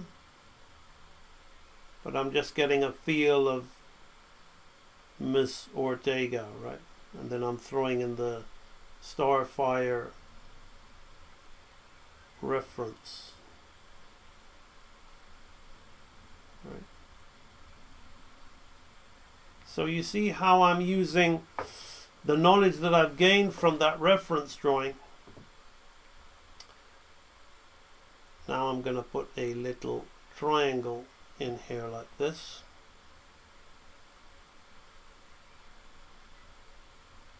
And I'm going to kind of put a triangle here like this. Right, like that. There we go. Right. Now, from a cartoon perspective, I'm not going to have any kind of this going on. I'm just going to go with the graphic shape of the original model. Right? And I'm gonna, for now, I'm gonna join those two, but then I'm gonna just put a little bulge, round it out like that.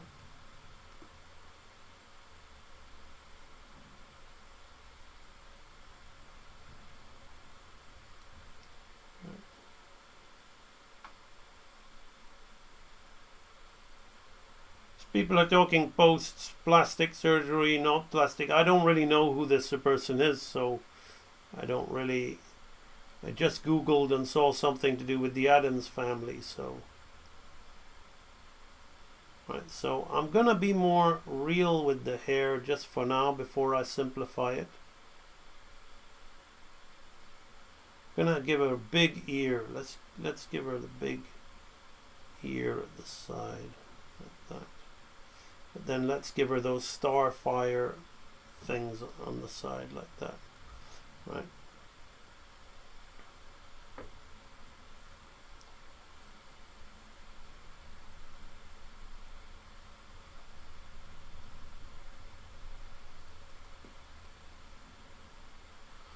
Okay. So we have something like this. No, I'm not going to animate Starfire. I'm helping somebody design their superhero team, right? So at the moment I've got something like this, and I am going to work on the other side just to get some nice hair shape. Right. I'm going to simplify this hair shape. Now we're going to come around. See, that'll come in here like this. Come off here like this. Come out like that. Look how I'm trying to get nice kind of shapes.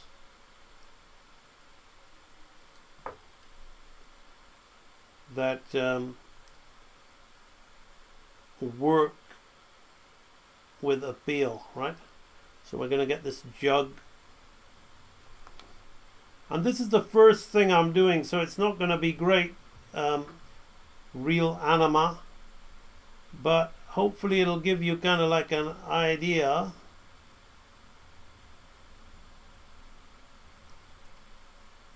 of how we can simplify something.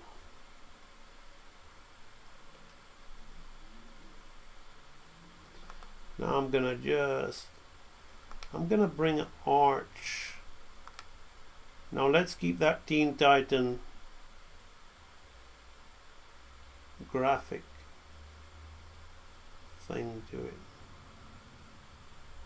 Let's bring this down. Put a little bit of a lid on there.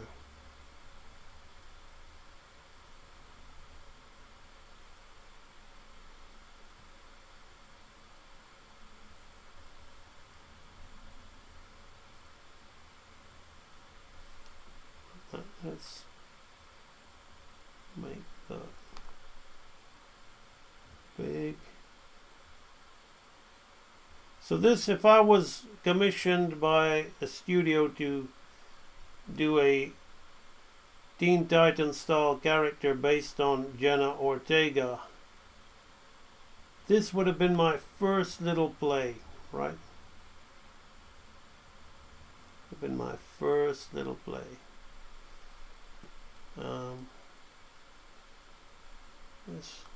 Let's bring these ears. Let's keep the ears a simple shape like that. Let's put this one over the ear.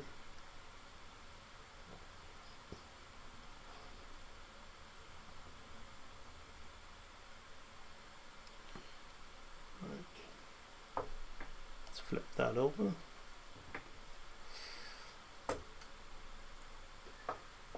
Trust me, I'm drawing along. Your concept is great. My pleasure. Right, so there we are. That's the original first thing that I've got. Now, how are we doing for time? Now I'm going to do a pose of her, right? I'm going to do a pose. So let me now look at a full-bodied version of this Ortega woman or Ortega girl.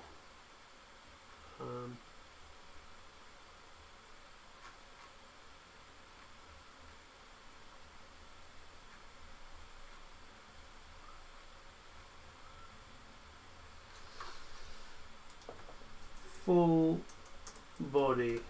Let's type that in.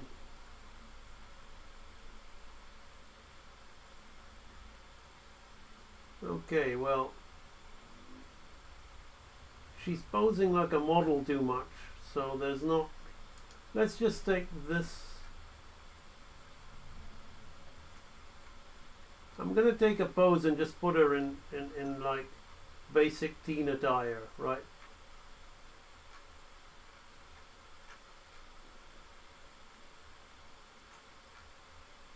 There's nothing about her poses that really give her any personality, to be honest. She's just like, look at me, I'm a model, right? I'm trying to see like the Wednesday Addams thing.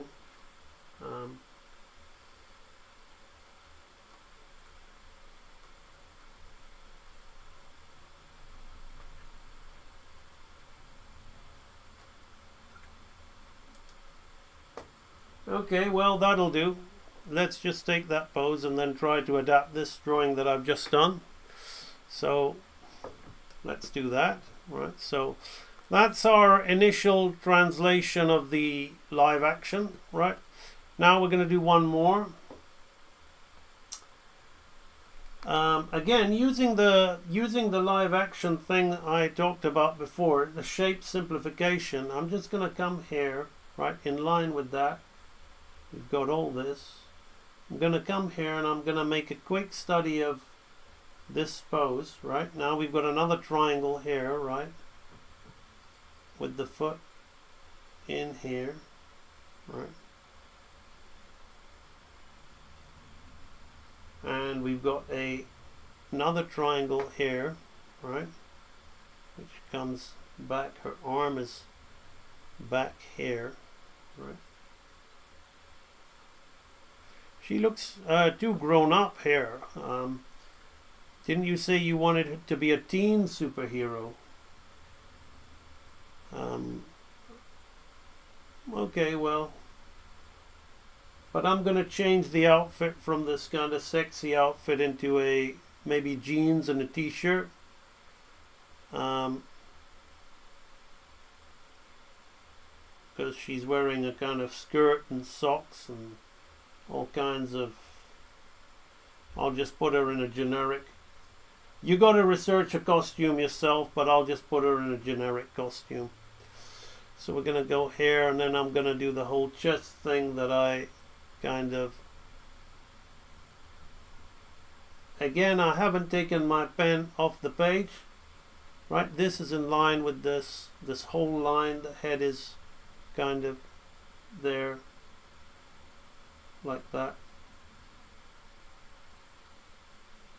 Right. Okay. So again, if I press undo, it's all gone, right? So my pen doesn't come off the page when I make that drawing, or the screen rather. Now I don't need to look at this because I know this basic simplistic style of drawing, right? That doesn't really, it's not hard.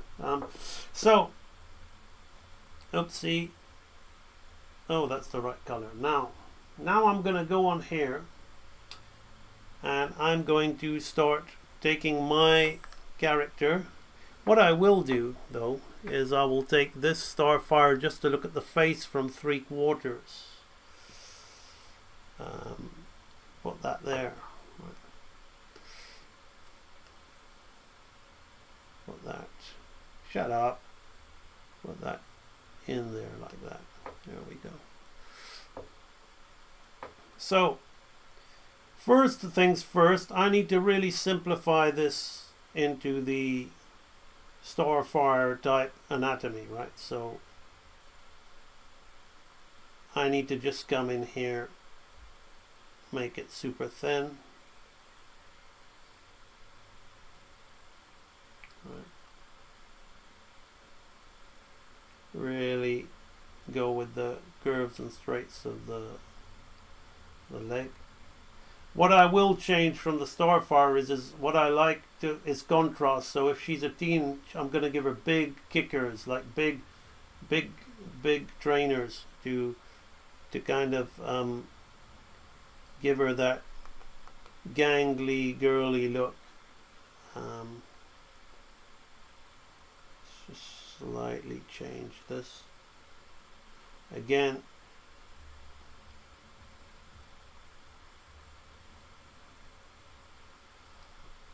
her leg is angling this way, so it looks broken there, so I'm gonna change it. Just angled it that way. Right. We'll sort that later. Don't get caught up in that. So the shoulder comes back.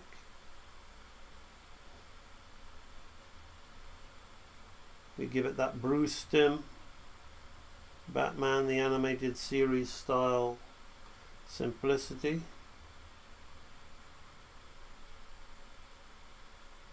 Right. That. Her chest is there. So it'll be something like that. This is the belly button. This is the belly. This is the hip bone, right? Like this. Right?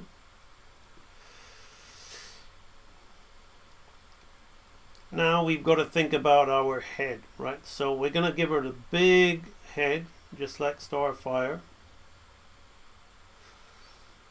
And I'm going to think about the jug shape.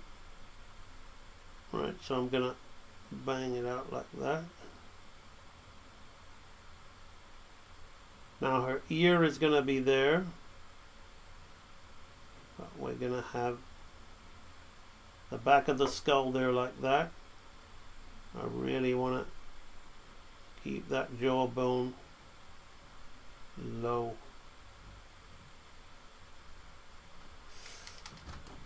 And this, I need to keep this low as well, but then this is where I might have a slight indentation. Right.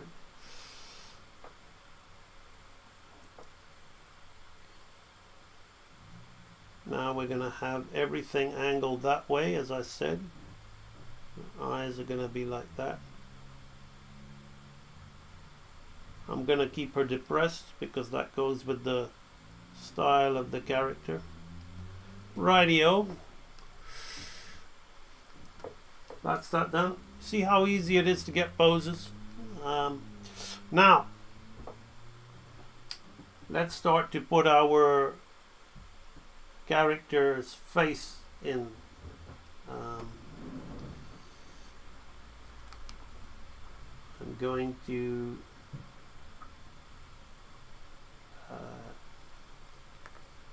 thin my brush a bit.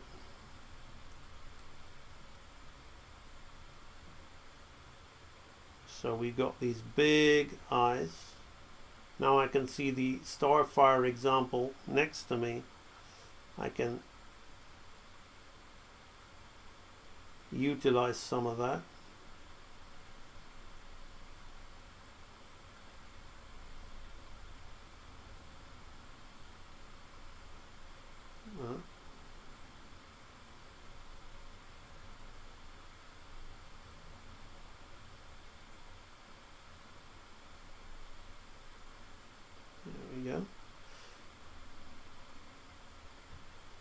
Just put these straight eyebrows, graphic straight eyebrows on there like that. I'm going to jump straight to the mouth for the face ratio. Huge upper lip. It's like a triangle. This is my bad. So I'll make that like a triangle. Put that like that. A little bit too big on the bottom lip. Put it like that. There we go.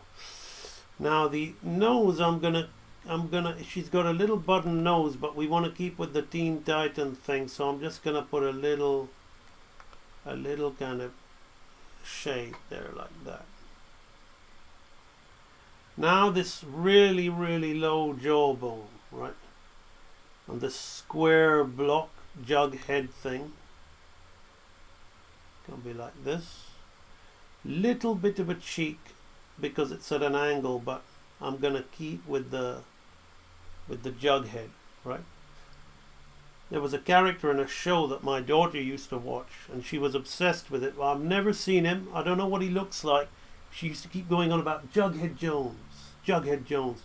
So as I'm drawing this character, all I can think of is the word Jughead Jones, because this girl, this actress, Ortega or whatever, if I'm drawing her, immediately I think of shapes. I think Jughead shape. Right? It's not to be mean, it's just to help me understand how to get my image that I'm looking for, right? So I'm going to create this like shape which goes in line with the middle, right? But I'm going to, I think I'll do the hair afterwards, because the hair is going to be a bit of a challenge to make it interesting, right? But what part of the hair I will do is I might give her these Starfire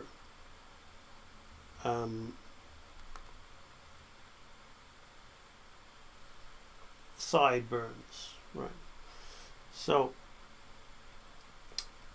what I'm going to do is I'm going to think about her outfit, right? Let's just give her a t-shirt, right? Right, I'm not putting her in superhero outfit. You said she could have her arms amputated. Well, let's make this t-shirt have a really simple design, which could double up as some sort of amputee's arms to give her body armor like arms, right? So let's just put a little bit of a lip on that t-shirt. Now what I'm going to do is I'm going to give her a belt, and I am going to put a skull on her belt because I can't think of anything else, right? So I'm just going to do that just to make her a little bit offbeat, right?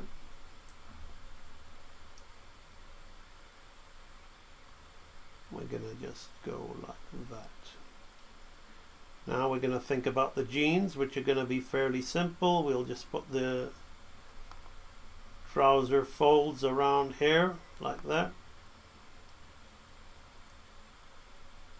And I'm a fan of skinny jeans, which I don't personally wear jeans, but my wife said, I want to buy some jeans. I said, whatever jeans you buy them if you want, but I'm not going to like them because the skinny jeans are out, and those are the only ones that I kind of thought looked any good. So I'm just going to put her in skinny jeans. Right?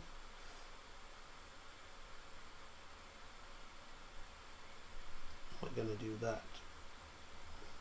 Plus it makes my life easier for getting this drawing out, right?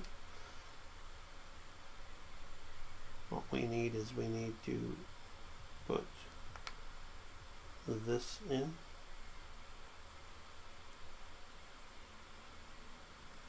That. There we go.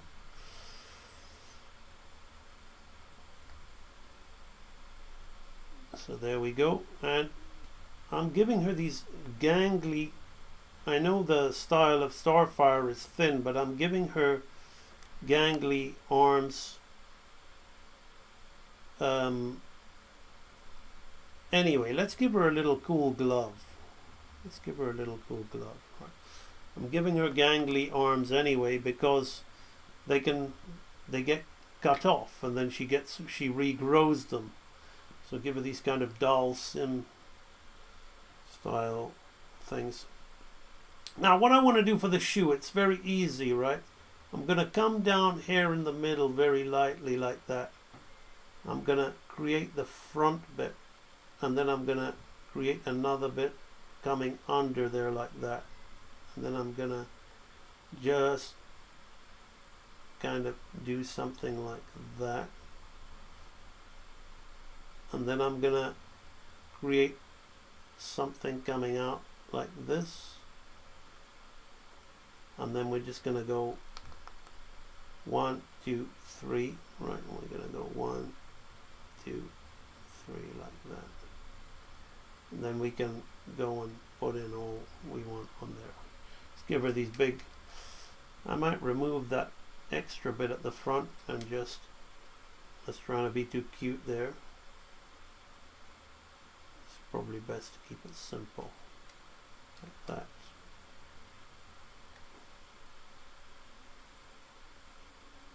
Right. Now the live action reference, her foot is doing a very interesting thing, right, which I might be able to convey in this drawing, but I don't want to be here too long, so I was gonna play it safe, but I can't help myself. 1, 2, 3, 1, 2, 3 like that. Bam, bam, bam, bam. There we go. Now let's just have a look at that in mirror. It's not bad. Now I'm going to get my red and I'm going to think about the hair, right? So I want the hair, a little bit of hair maybe to come over the character around this side here like this.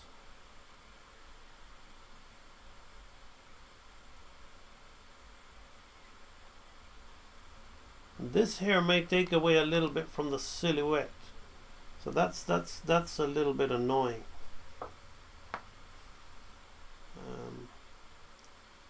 Which is why I said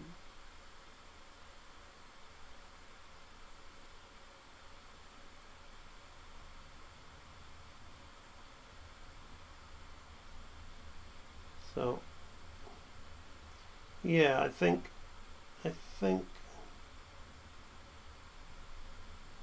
that makes it a little bit more interesting. Yeah, let's try something like that. There we are. Okay,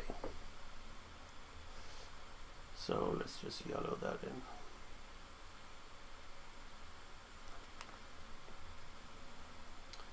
So we're gonna go round.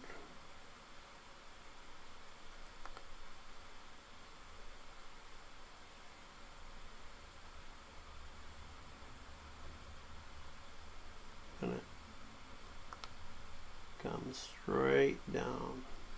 That. Gonna flatten the head because it keeps with the jug head style contrast. We'll bring it a little bit higher. So you see how I've kept the process moving. I've kept the process moving and not got caught up in trying to make something out of this drawing and this drawing and this drawing. I've just kept the process moving to be able to give me something. What I'm gonna finally want to do here, let's see. Okay, I've had enough of that. Let's make that a deep blue. Right, that's not going to be touched now. So what I'm gonna finally do here is just go in and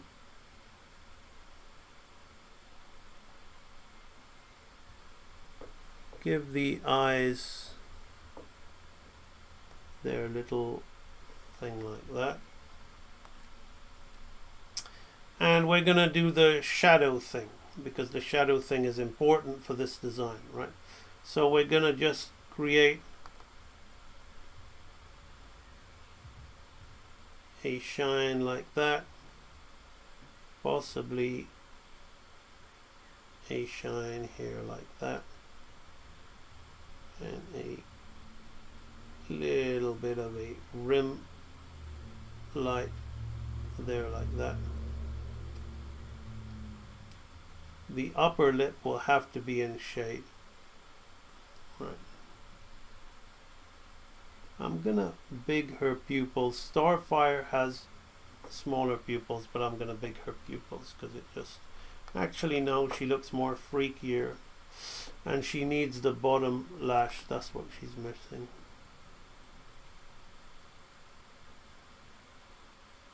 Needs some bottom lash. There we are. Right.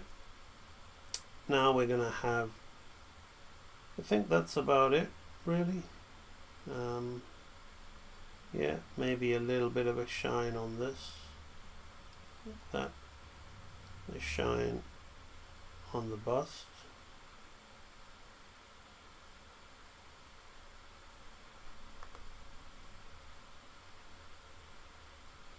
There we go. Possibly a bit of shadow there. There's shadow underneath there.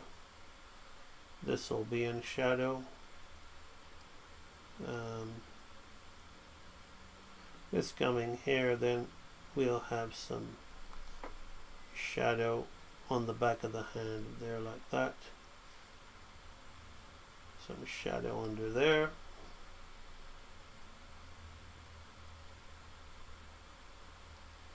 And some shadow there like that. Right, there we are. One of the things I might do... No, I'm not going to black her hair in. I think that kind of... that should kind of do it for that question.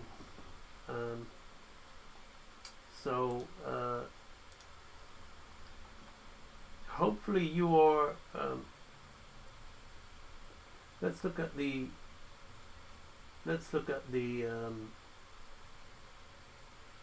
questions in the chat. So this particular stream, by the way, is titled we're 2 hours 12 minutes in. This particular stream is titled can't even remember, authenticity, something about, yeah, the authentic animator's answer. So I'm basically answering all your questions on how to help you with it in this artificial era of artificial art, how to help you stay authentic. I would do a turnaround sheet if a character doesn't have a profile view or back view. Don't worry about turnaround sheets, it's too early on. When you're designing a character, you don't really play around with turnarounds until you kind of got something that you can work with. So somebody asked me, I want to design a Teen Titans style Jenna Ortega character. So we basically have just had a little play, and in about an hour we've kind of got something like this. Then we can think about a turnaround or something like that. Patch Tunes, how are you? The fine artist once told me that curves create flow and straights create structure. I don't know about that, but maybe. Whichever concept you come up with, I'm tweaking it anyways. How would you do a turnaround sheet if the character doesn't have a profile or back view? It's easy, because of Pablo Picasso.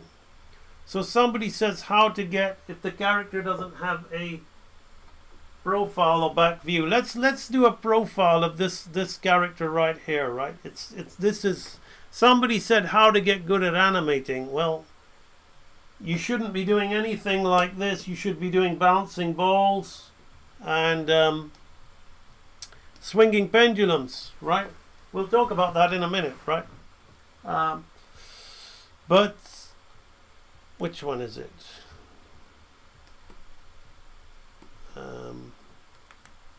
One of these is spaced. Never mind. Edit. Paste drawing objects. Okay, I pasted it there. Look.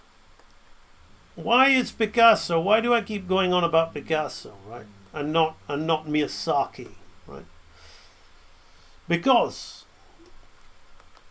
let me show you a little bit of a secret, right? Here I've got a front view of a face, right? Not a particularly interesting face, but it's easy. Anybody can do it, right? Anybody can do it. Now I'm going to create a division line in the middle, and now I'm going to create a line here and a line here and a line here and a line here and a line here, right? And then I'm going to do something like this, right? So now I've got a side view, right? Okay, so we've got that side view right there, right? What about the 3/4 view, right?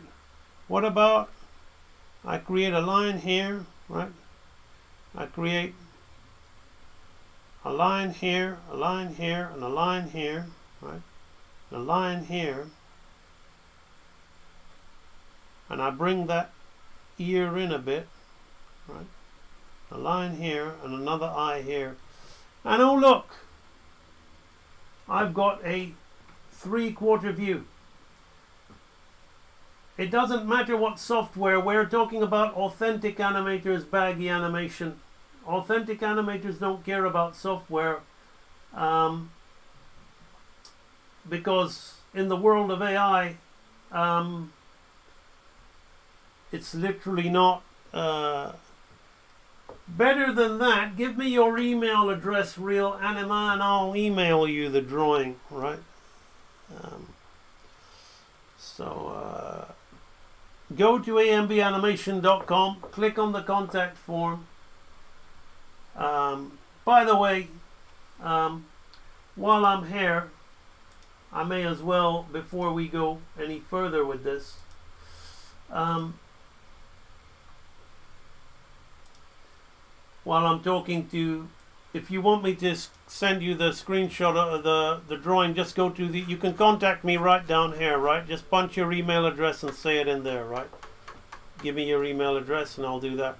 If you guys want to learn how to animate, real animation, proper animation, like what you're seeing here in front of you, authentic animation, in the world of artificial art, basically authenticity is the answer. I mean, there ain't no way AI is going to be doing this stuff. It is far too nuanced, far too, and it's also not completely, it's not too polished. It's purely hand-drawn and organic. So you want to be doing stuff like that. You want to think about joining the Real Animator Training Library. Somebody asked me how to do animation. Well, a lot of the problem with a lot of you is you're online watching great content where I'm doing all these great drawings and you're getting inspired, but that's going to send you up the wrong tree. You may watch stuff like this and think, man, I want to animate that. I'm going to go away and I'm going to animate a camera move and I'm going to animate a character doing all kinds of groovy, sexy dancing or whatever, right? Or I'm going to go and I'm going to animate my favorite character. I'm going to go and animate the Beast from Beauty and the Beast. I love the Beast, so I'm going to just go and draw it because animation is all about drawing. Well, it is all about drawing, but the problem is most of you overrate your own drawing skills. I don't care how that sounds. If you're watching this video for tips, it's an absolute fact. And the reason I'm talking in that absolute fact way is I want to help you. This is about what we call authenticity, right? Authenticity and getting real with yourself. right? You're not going to solve any problems by burying shit under the rug. It's just going to get there and it's going to stink, right? It's as easy to get to your goal. Here you are standing, getting ready to your goal, your dream. It really is that simple. But none of you believe it's that simple. I'll tell you why. Because your focus, your attention is all over the place. And that's what guides you, not your objective, right? You're not as logical as you think you are. And most of you are too busy spending 5, 10, 15, 20 years, a lifetime with that kind of focus and that kind of attention when it comes to learning animation. There's so much information on YouTube. Most of it is shit. But knock yourself out. There's so much free information on YouTube, and you think you're going to get there. You're looking at that. Well, good luck.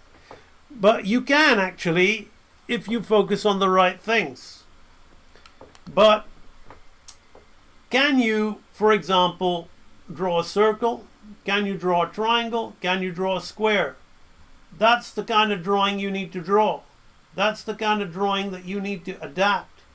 That's the kind of drawing that you need to understand fully and properly how these circles and cylinders come together to make badass drawings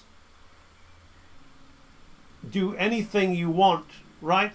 Because as I showed you with this cubist example, using the Picasso style element, you can create anything out of basic shapes. But most of you don't want to draw basic shapes. You want to draw your favorite anime, you want to eyeball it, you want to get the shading, you want to get the digital painting, and that's not going to get you anywhere. It simply is just going to waste your time, and it's going to delude you into thinking that somehow you don't have what it takes to do something just because you just can't get over this desire to waste time by not actually doing what you say you want to do. That's frankly it. So I got to say that because otherwise you'll be wasting your money, or you'll be wasting your time even reading this stuff. Because if you don't have the authentic attitude, the real attitude, then the Real Animator Training Library just simply is not for you. Play around on YouTube, look into free content, go on perhaps another course, perhaps Aaron Blaze, or some other guys out there who I can't think of that are any good. He's the only one I can think of. He likes to draw full-on hardcore Disney drawings, and you can copy that and feel that you're doing something, and that might get you somewhere. But to those of you who actually want to learn in a structured way, with basic shapes, and learn to basically empty your cup, the Real Animator Training Library is basically for you. You can read this information if you click join now. We have got it segmented into, you can get various bundles, but essentially we've got training archives, and we have got edutainment archives. Edutainment archives are kind of like this, right? You're going to watch me through 14 videos, 14 live streams. You'll watch me animate this, right? But again, I've called it edutainment. I haven't called it training, because you're deluding yourself if you really think you're going to learn from scratch by following this content when you don't know the basics. So better we have a look at this thing called the Basics Archive. Somebody asked me, how do we animate from scratch? Just watch this video. It's free, and it'll give you an overview of the things that you should be focusing on. Of course, if you really want to take it further, then you should consider signing up. Right, okay, let's watch this video.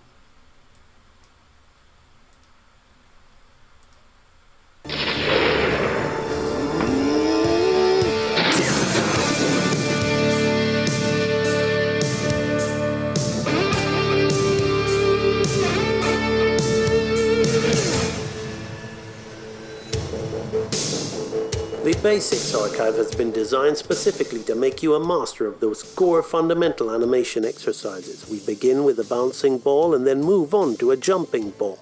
After that, we start playing around with the timing and the spacing to generate different speeds and weights to the ball. We also have a swinging pendulum exercise that's designed to really maximize our understanding of arcs. The point of doing these exercises is to drum home those core principles of timing, spacing, slowing in, slowing out, and arcs. It's vitally important to learn these exercises through simple shapes and lines so that you can transition onto more complex shapes as you progress. Once we have completed the ball and pendulum series, we then transition onto our side view walk cycle series. You will learn the cycles one section at a time, beginning with the legs, the body, the head, the arms, and then afterwards the timing and spacing. So we begin with the basic walk cycle, then transition onto a standard walk that really pushes those body mechanics and teaches you more about the movements of the human body with the specially designed AMB Stickman. You will also learn how to do a jog cycle and a dynamic run cycle, all utilizing these 4 video lecture series in there to maximize your understanding of each action so that you will eventually be able to understand the way each body part moves and then do everything all in one go. After completing the side view series, you then move on to the front view series, which is again presented to you in the 4 video format of the legs, the body, the arms, and the head. Again, we do the walk cycle and the run cycle to maximize our understanding of body mechanics and the arcs of each different part. After doing the run cycle from the front, we move on to the basic head turn and then the varied head turn.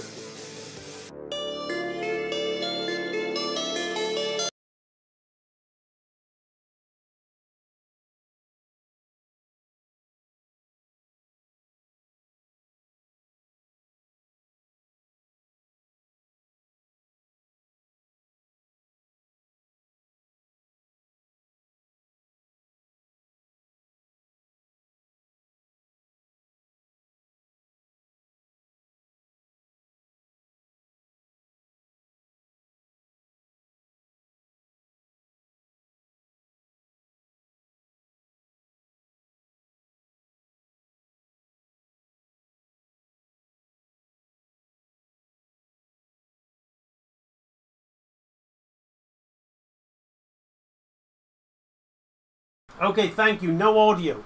So basically, as I was saying, there are other archives in here.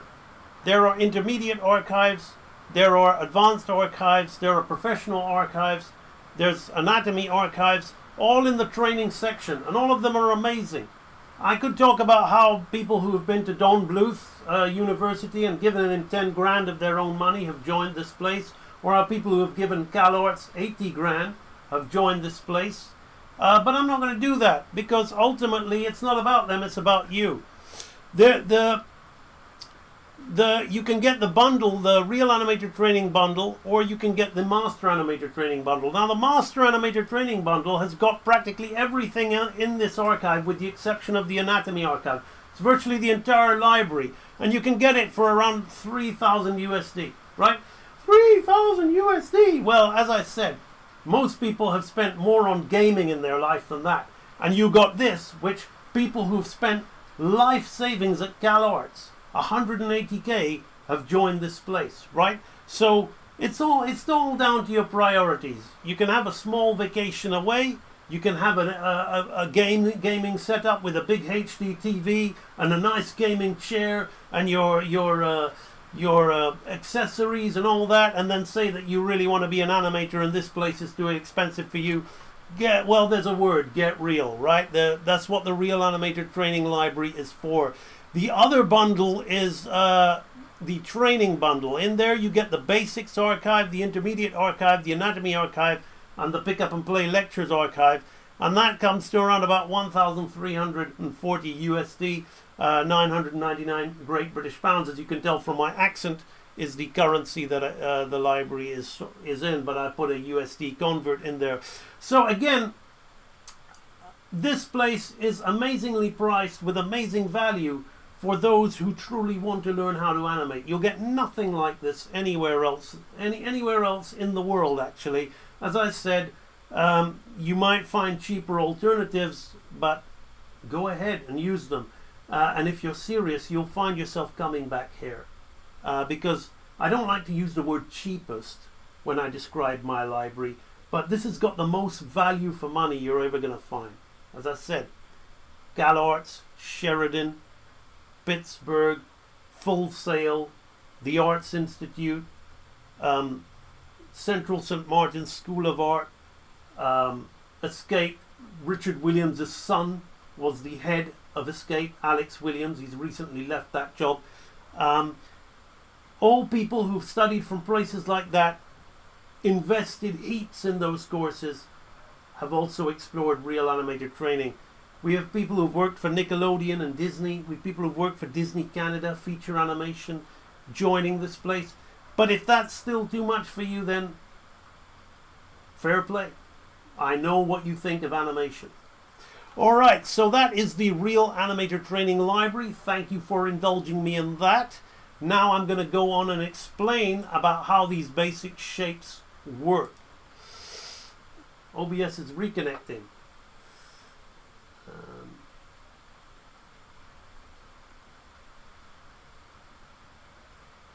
Okay, we've reconnected, have we? I don't know. Let me know if we've reconnected. I'm back again. Okay, there's a terrible rainstorm out here, and whenever it rains, I get these problems. So I don't know why. So we were talking about this Picasso thing where the profile is in the front view. The 3/4 is also in the front view, right? So let's give you a quick example of how we're going to turn this, make a character's head turn out of this.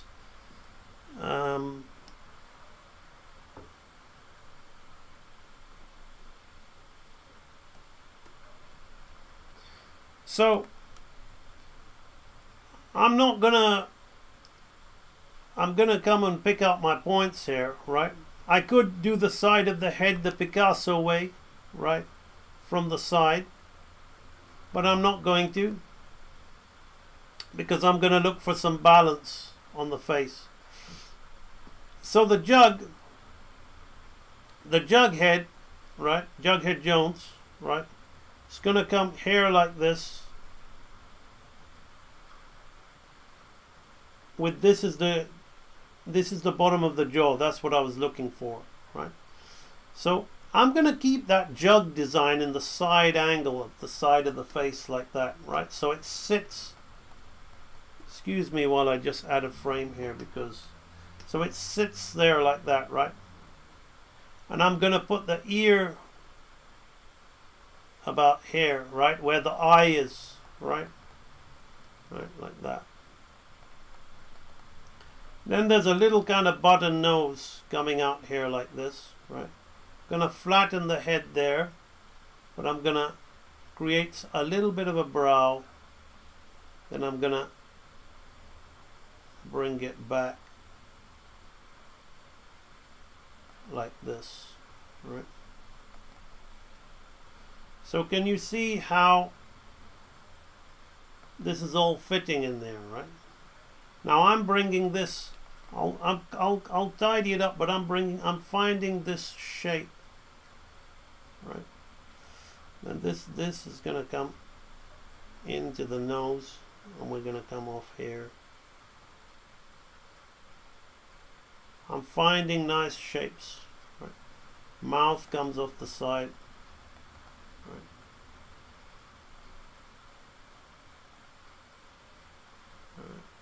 We'll do that, right? Now we'll talk about the eye shape in a minute, but we have to understand the side of the skull has got the temple lobe, right? Just comes here. Then we've got the zygomatic cheekbone, which comes down here like this, right? But her eye is low like this, so I'm not going to give her a cheekbone, right? Because of the design. But I'm going to have to think about the shape of the eye. But we're going to talk about that later. So I'm just going to put a square here for now. while I clean this up. Right. This I'm going to put a sternocleidomastoid and a trapezius in here, and the color, the middle of the color is there like this. Right. That's going to give me the color like that. All right, let's just consolidate this shape, shall we? Right.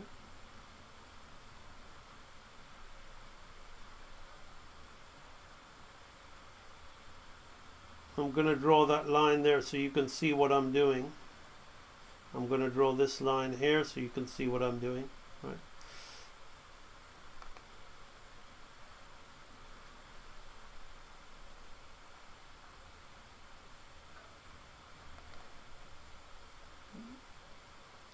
It's all quite simple.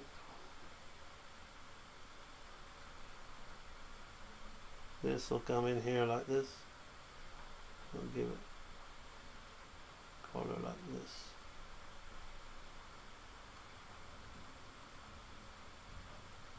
There we go. Right, so let's just create that line for the eye, and I'll have to look at the mouth a bit more clearer. So thus we see the side of the head. Can you see how it all kind of fits in? How easy it is, right? And this is why in real animator training you learn with a stick man, right? Because there ain't going to be no good drawing and no character on model if you can't keep a stick man correct. Let's just face facts, all right? So many people on YouTube learning how to draw all this I like anime, man, and doing all of the various shapes around the eye, putting the harsh thing there, putting the various different shades that come in there, and they think they can do that, and they want to animate that, man, yeah. And then the various one or two strands out there, like, and then they want to go in and animate all this stuff, man. And they can't even maintain a stick figure. And they don't even want to draw a stick figure because they think they're too good for it. Simple. You want to get good, you got to get real. It's plain and simple. Many of you might not like what I'm saying, but that is the sting of truth, is whipping you harsh in the heart. Because I'm saying it with love. You're not going to get anywhere unless you face facts. So here I'm going to look at this mouth coming down like that. And we're going to give her this bottom lip out like this. So it's literally just half of that lip, right? And I'm protruding it out. The same with this. Right? We're protruding it out. Now this, her eye shape is this. So it's already figured out for me, right? It's already figured out for me, right? So I've just got the eye in there like that.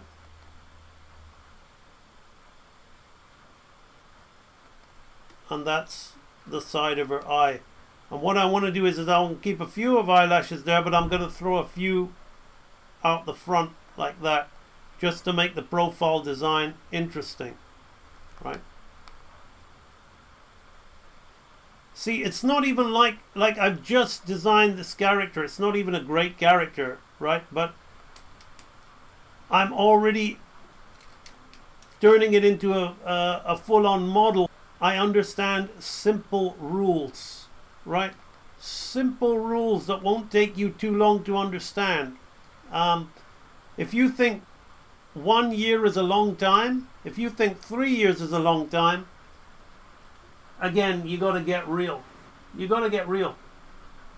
Carry on playing for 5-10 years watching shit on YouTube, drawing things that that you're not really that you truly don't really understand, and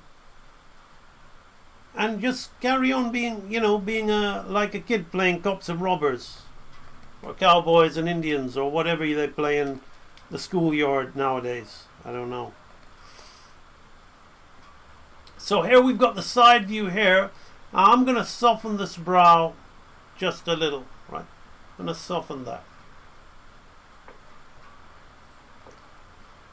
Now we're going to have the side of the hair, right? So the side of the hair is hair, but I have to think, right, about the design of this character's hair, right? So I'm going to come here and I'm going to create something like this.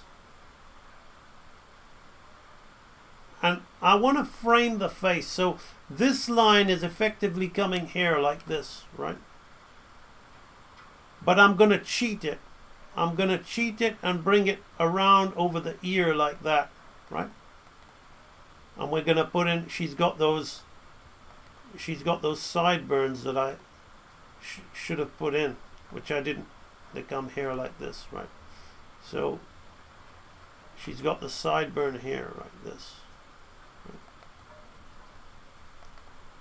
So at the moment I'm just creating shapes, right? That are gonna find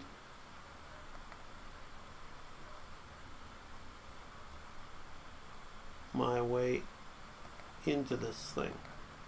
Right. And what I might do, which you won't get in a 3D model, is I might look at this hair, and to create a more interesting character, I might put a little bit of hair around there, right? And then break up the hair, right, over here. Right. This would be more like this.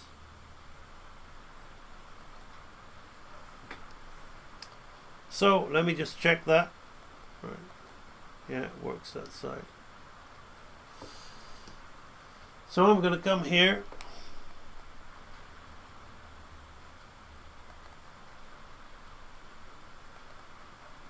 And I'm going to actually give her a bit more mass, because I think it evens out the shape of the head. What I want to do is distribute the mass on this side, which I'm losing as we turn our head. I want to redistribute that mass to this side, right? Distribution of mass. So, can you see how we now have a better balanced drawing?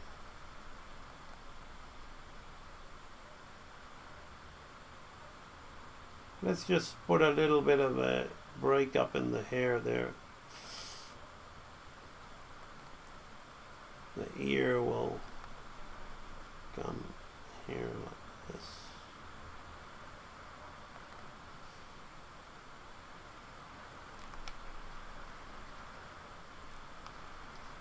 Let's do something like that. So, very quickly, I have got a rough concept of what the side view would look like, right?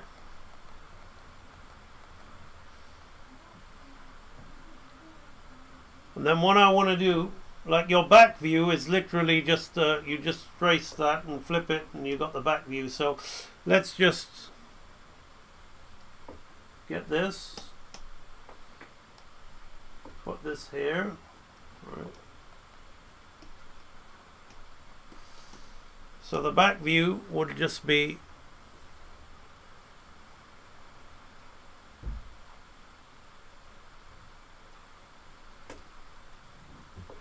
right.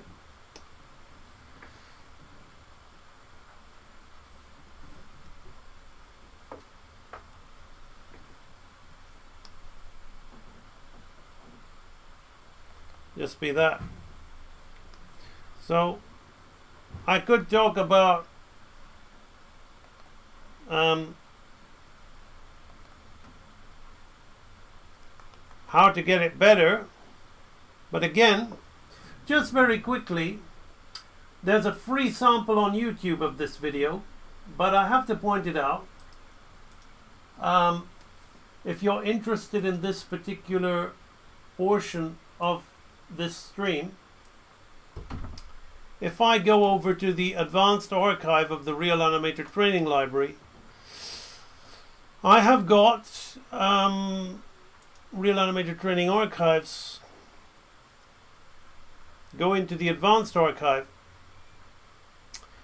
We will have a 360 head rotation, solid drawing, advanced solid drawing.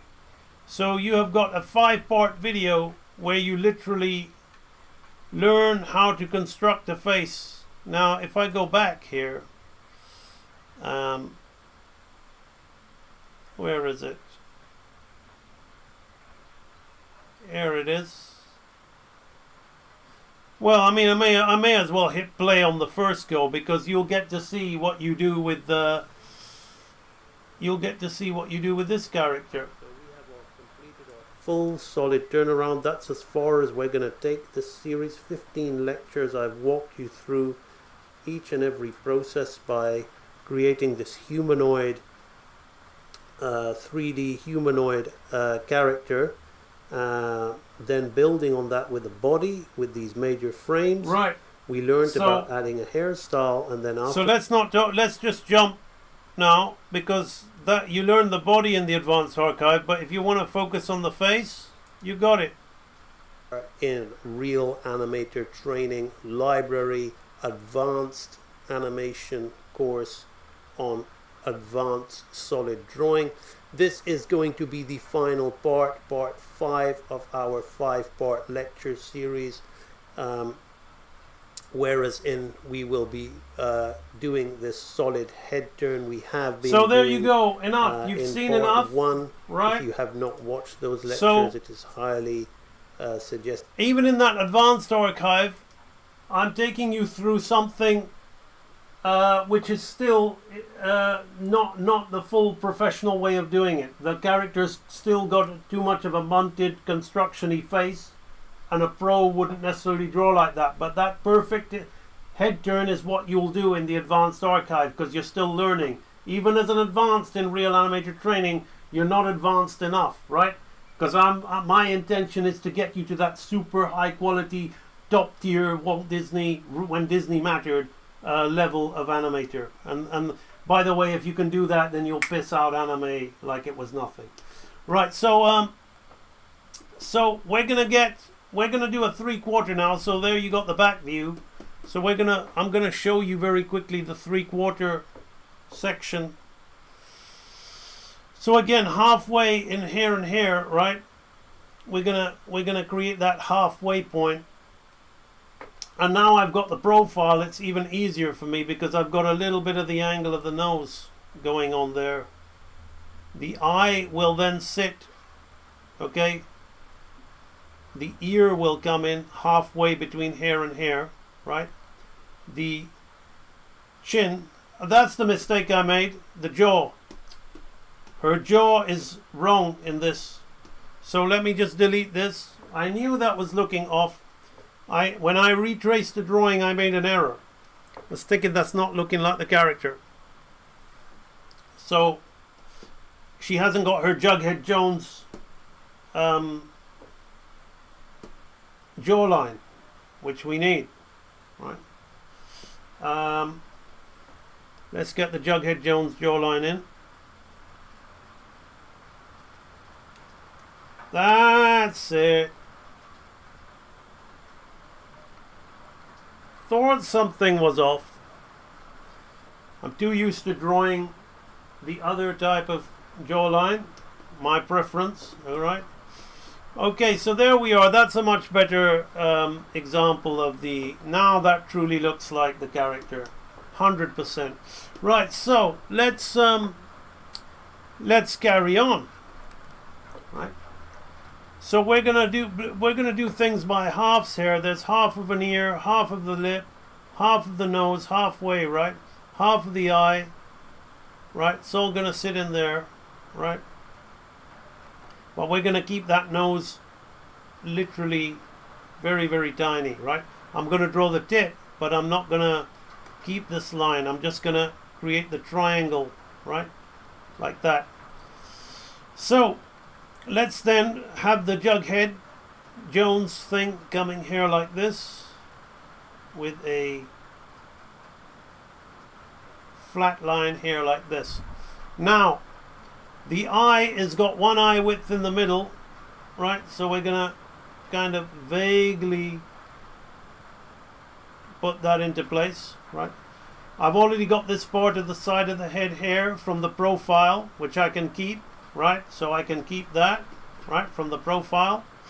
Now coming out to where the nose is I've got all this space, right? So I can figure out my high cheekbone from there and bring it in, right? Do something like that. Yeah. Possibly too much, right? Possibly too much.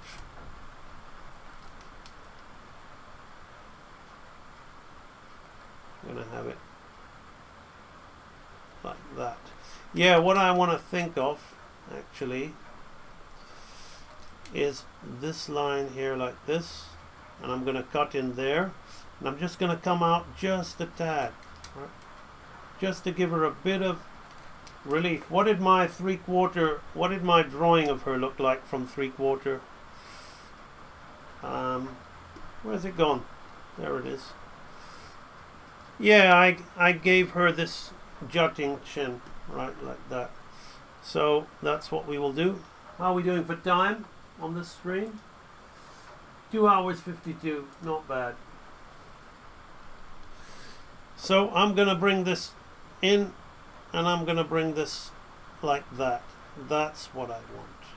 That's what I want. All from the point of the thing. Now the eye shape is going to pretty much be as is.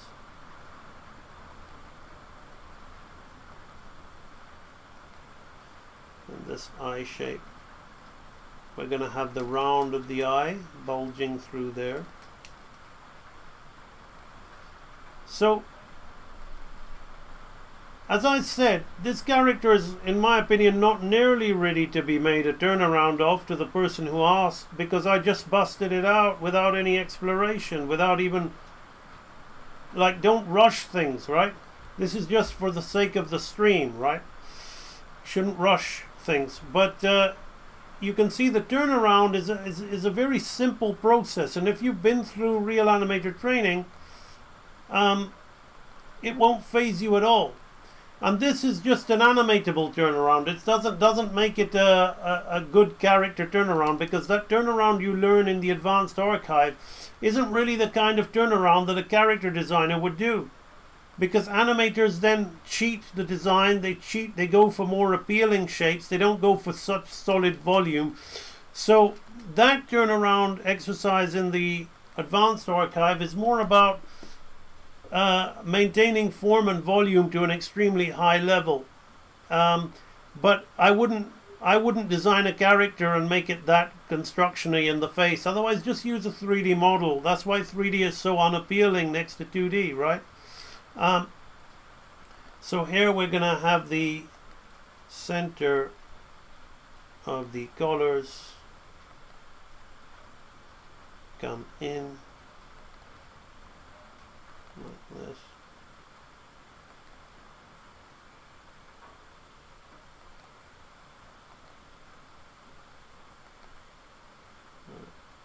Something like that. So all of this halfway stuff, again, I have to think about the distribution of mass to the side of the head there. Right. As we get rid of this portion of the hair, right? So again, I have to come in here. Bum, bum, bum, bum. There we are. So the back of the head will be there. Now this is just off center here. So again, I'm going to keep this pretty much as is.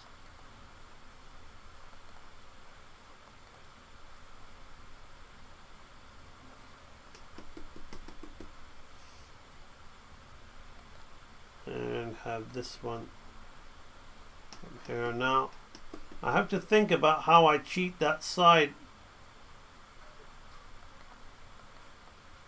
Let me turn off the light box because it's kind of annoying me.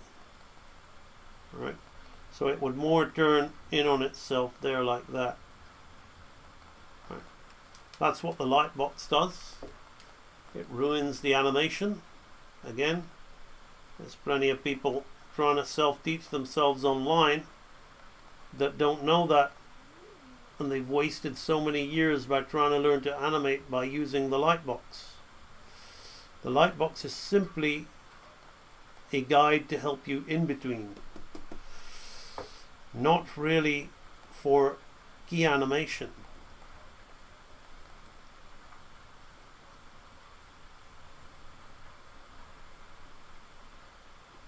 So we have something like this, right? So I'm going to bring that back like that because that helps. That stays with the jug style head design. So I'm going to solidify this before I draw it once more.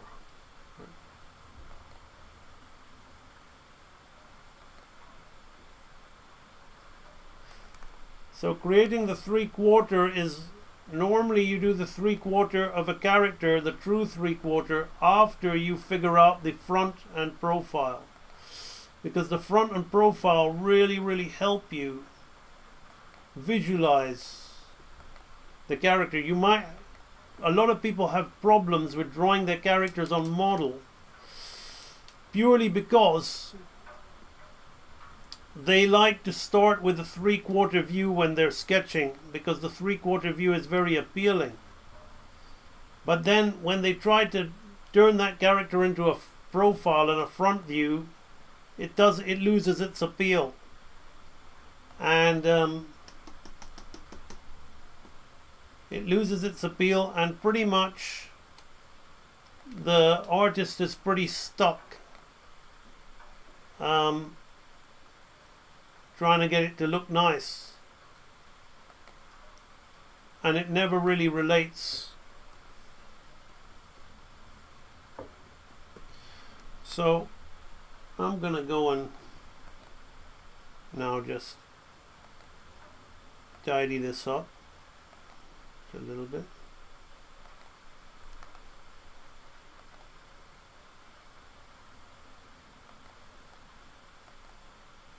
It's not going to be 100%, but it'll give you the idea.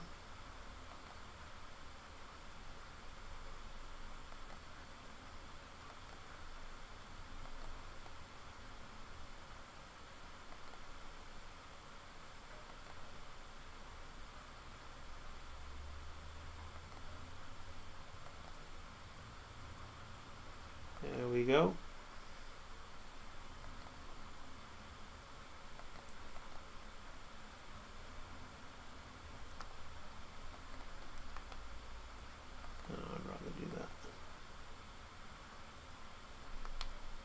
We want it more in the center. Got to really get this lit.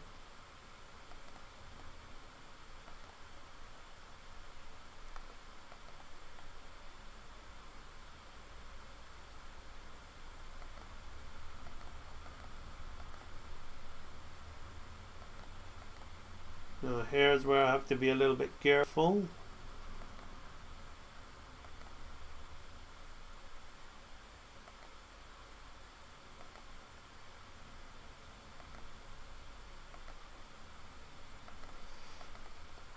The ear should be more here.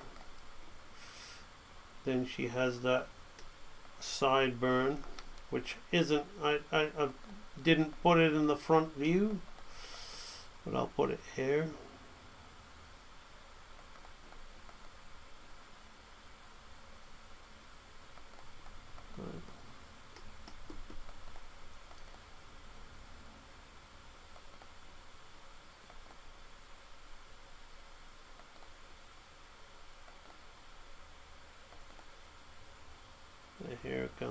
over, like we need it to be a big kind of swooping shape.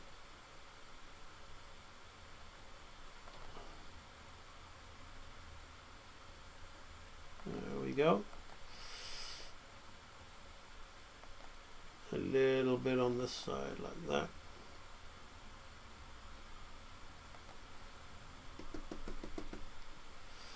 Don't like that. Let's soften it a little bit.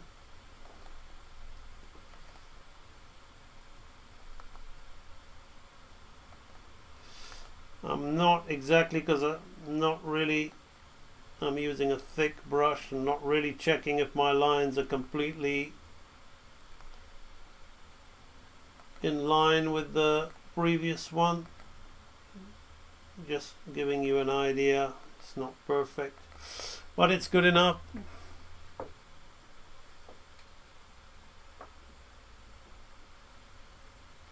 Okay, so here I'll send all these to you if you find them useful. Real Anima. So here we've got the turnaround. I'm not going to bother doing a 3/4 back, but let's flip it, right? So it works in mirror. Let's flip. No, the mirror doesn't play, but in mirror mode it should work as well, right? This one's a little bit off, right? But it'll do. So things I would do to this design, I would personally maybe give her,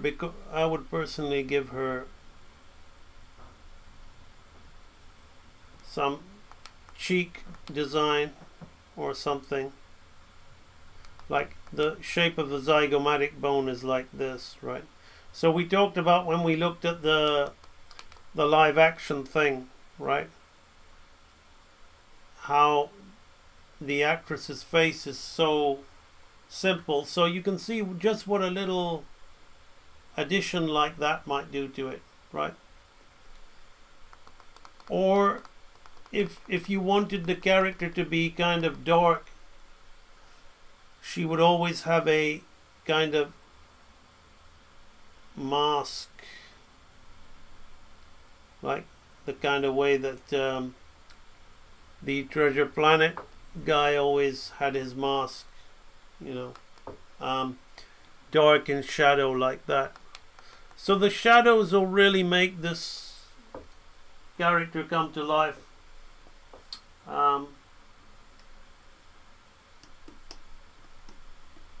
So you've sent me your email address. Have I received it on the contact form? No, I haven't received your email yet. Hopefully it'll come.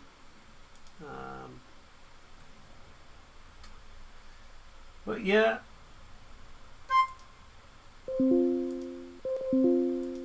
Okay, yes I have. Okay. So I will export all these into JPEGs for you, Real Anima, and you can use them for your guidance. So hopefully you guys have enjoyed this stream. I basically, just to refresh, we covered taking human anatomy, turning it into cartoon anatomy, creating a character design based on an actress in the style of Teen Titans. So it was a fun, I've got to remember this title that I've come up with. I mean, it's not a great title if I can't remember it. What is it? The Authentic Animator's Answer, alright? It was a fun episode of The Authentic Animator's Answer. Will you be doing streams like this? Yes, I will. I will try to do streams like this on YouTube as free YouTube content. ultimately, you guys are my audience, right? So if you guys have questions, I'll be creating free YouTube content where I take your questions and I answer your questions. And yeah, basically, if you like it, that's great. So there you go. If you want to say thanks, there's a link in the description. You can donate to me. If you want to take things further with your own life, explore the Real Animator Training Library. I'm pretty much done on this stream here. We can see, yeah, the chat is pretty much been read, so awesome. Do your work, not just your work and no more, that little bit more for the lavishing sake, that little bit more that's worth all the rest. If you doubt as you must, and if you suffer as you must, do your work. Put your heart into it and the skies will clear. And then from your very doubt and suffering will be born the supreme joy of life. Paper is king. Just to show that, like, paper is king. When I'm sitting down, I need a break from my Cintiq. So I got my brush pen out. I do some brush pen drawings in my sketch pad. Just sitting here, I can't be bothered to get up and use my drawing board. I just sit here, take a break, do some sketches in my sketch pad. So paper is king, and for those of you who are about to draw, I salute you. I'm getting this weird solar looking thing on my live stream at the moment because I moved and the auto lighting on the camera is really odd. But I guess I'm the light of truth and authenticity beaming down on you, helping you with your real animation skills. So yeah, as ever, keep it real, stay authentic, and yes, it is staying up. This stream is staying up. This stream is for you.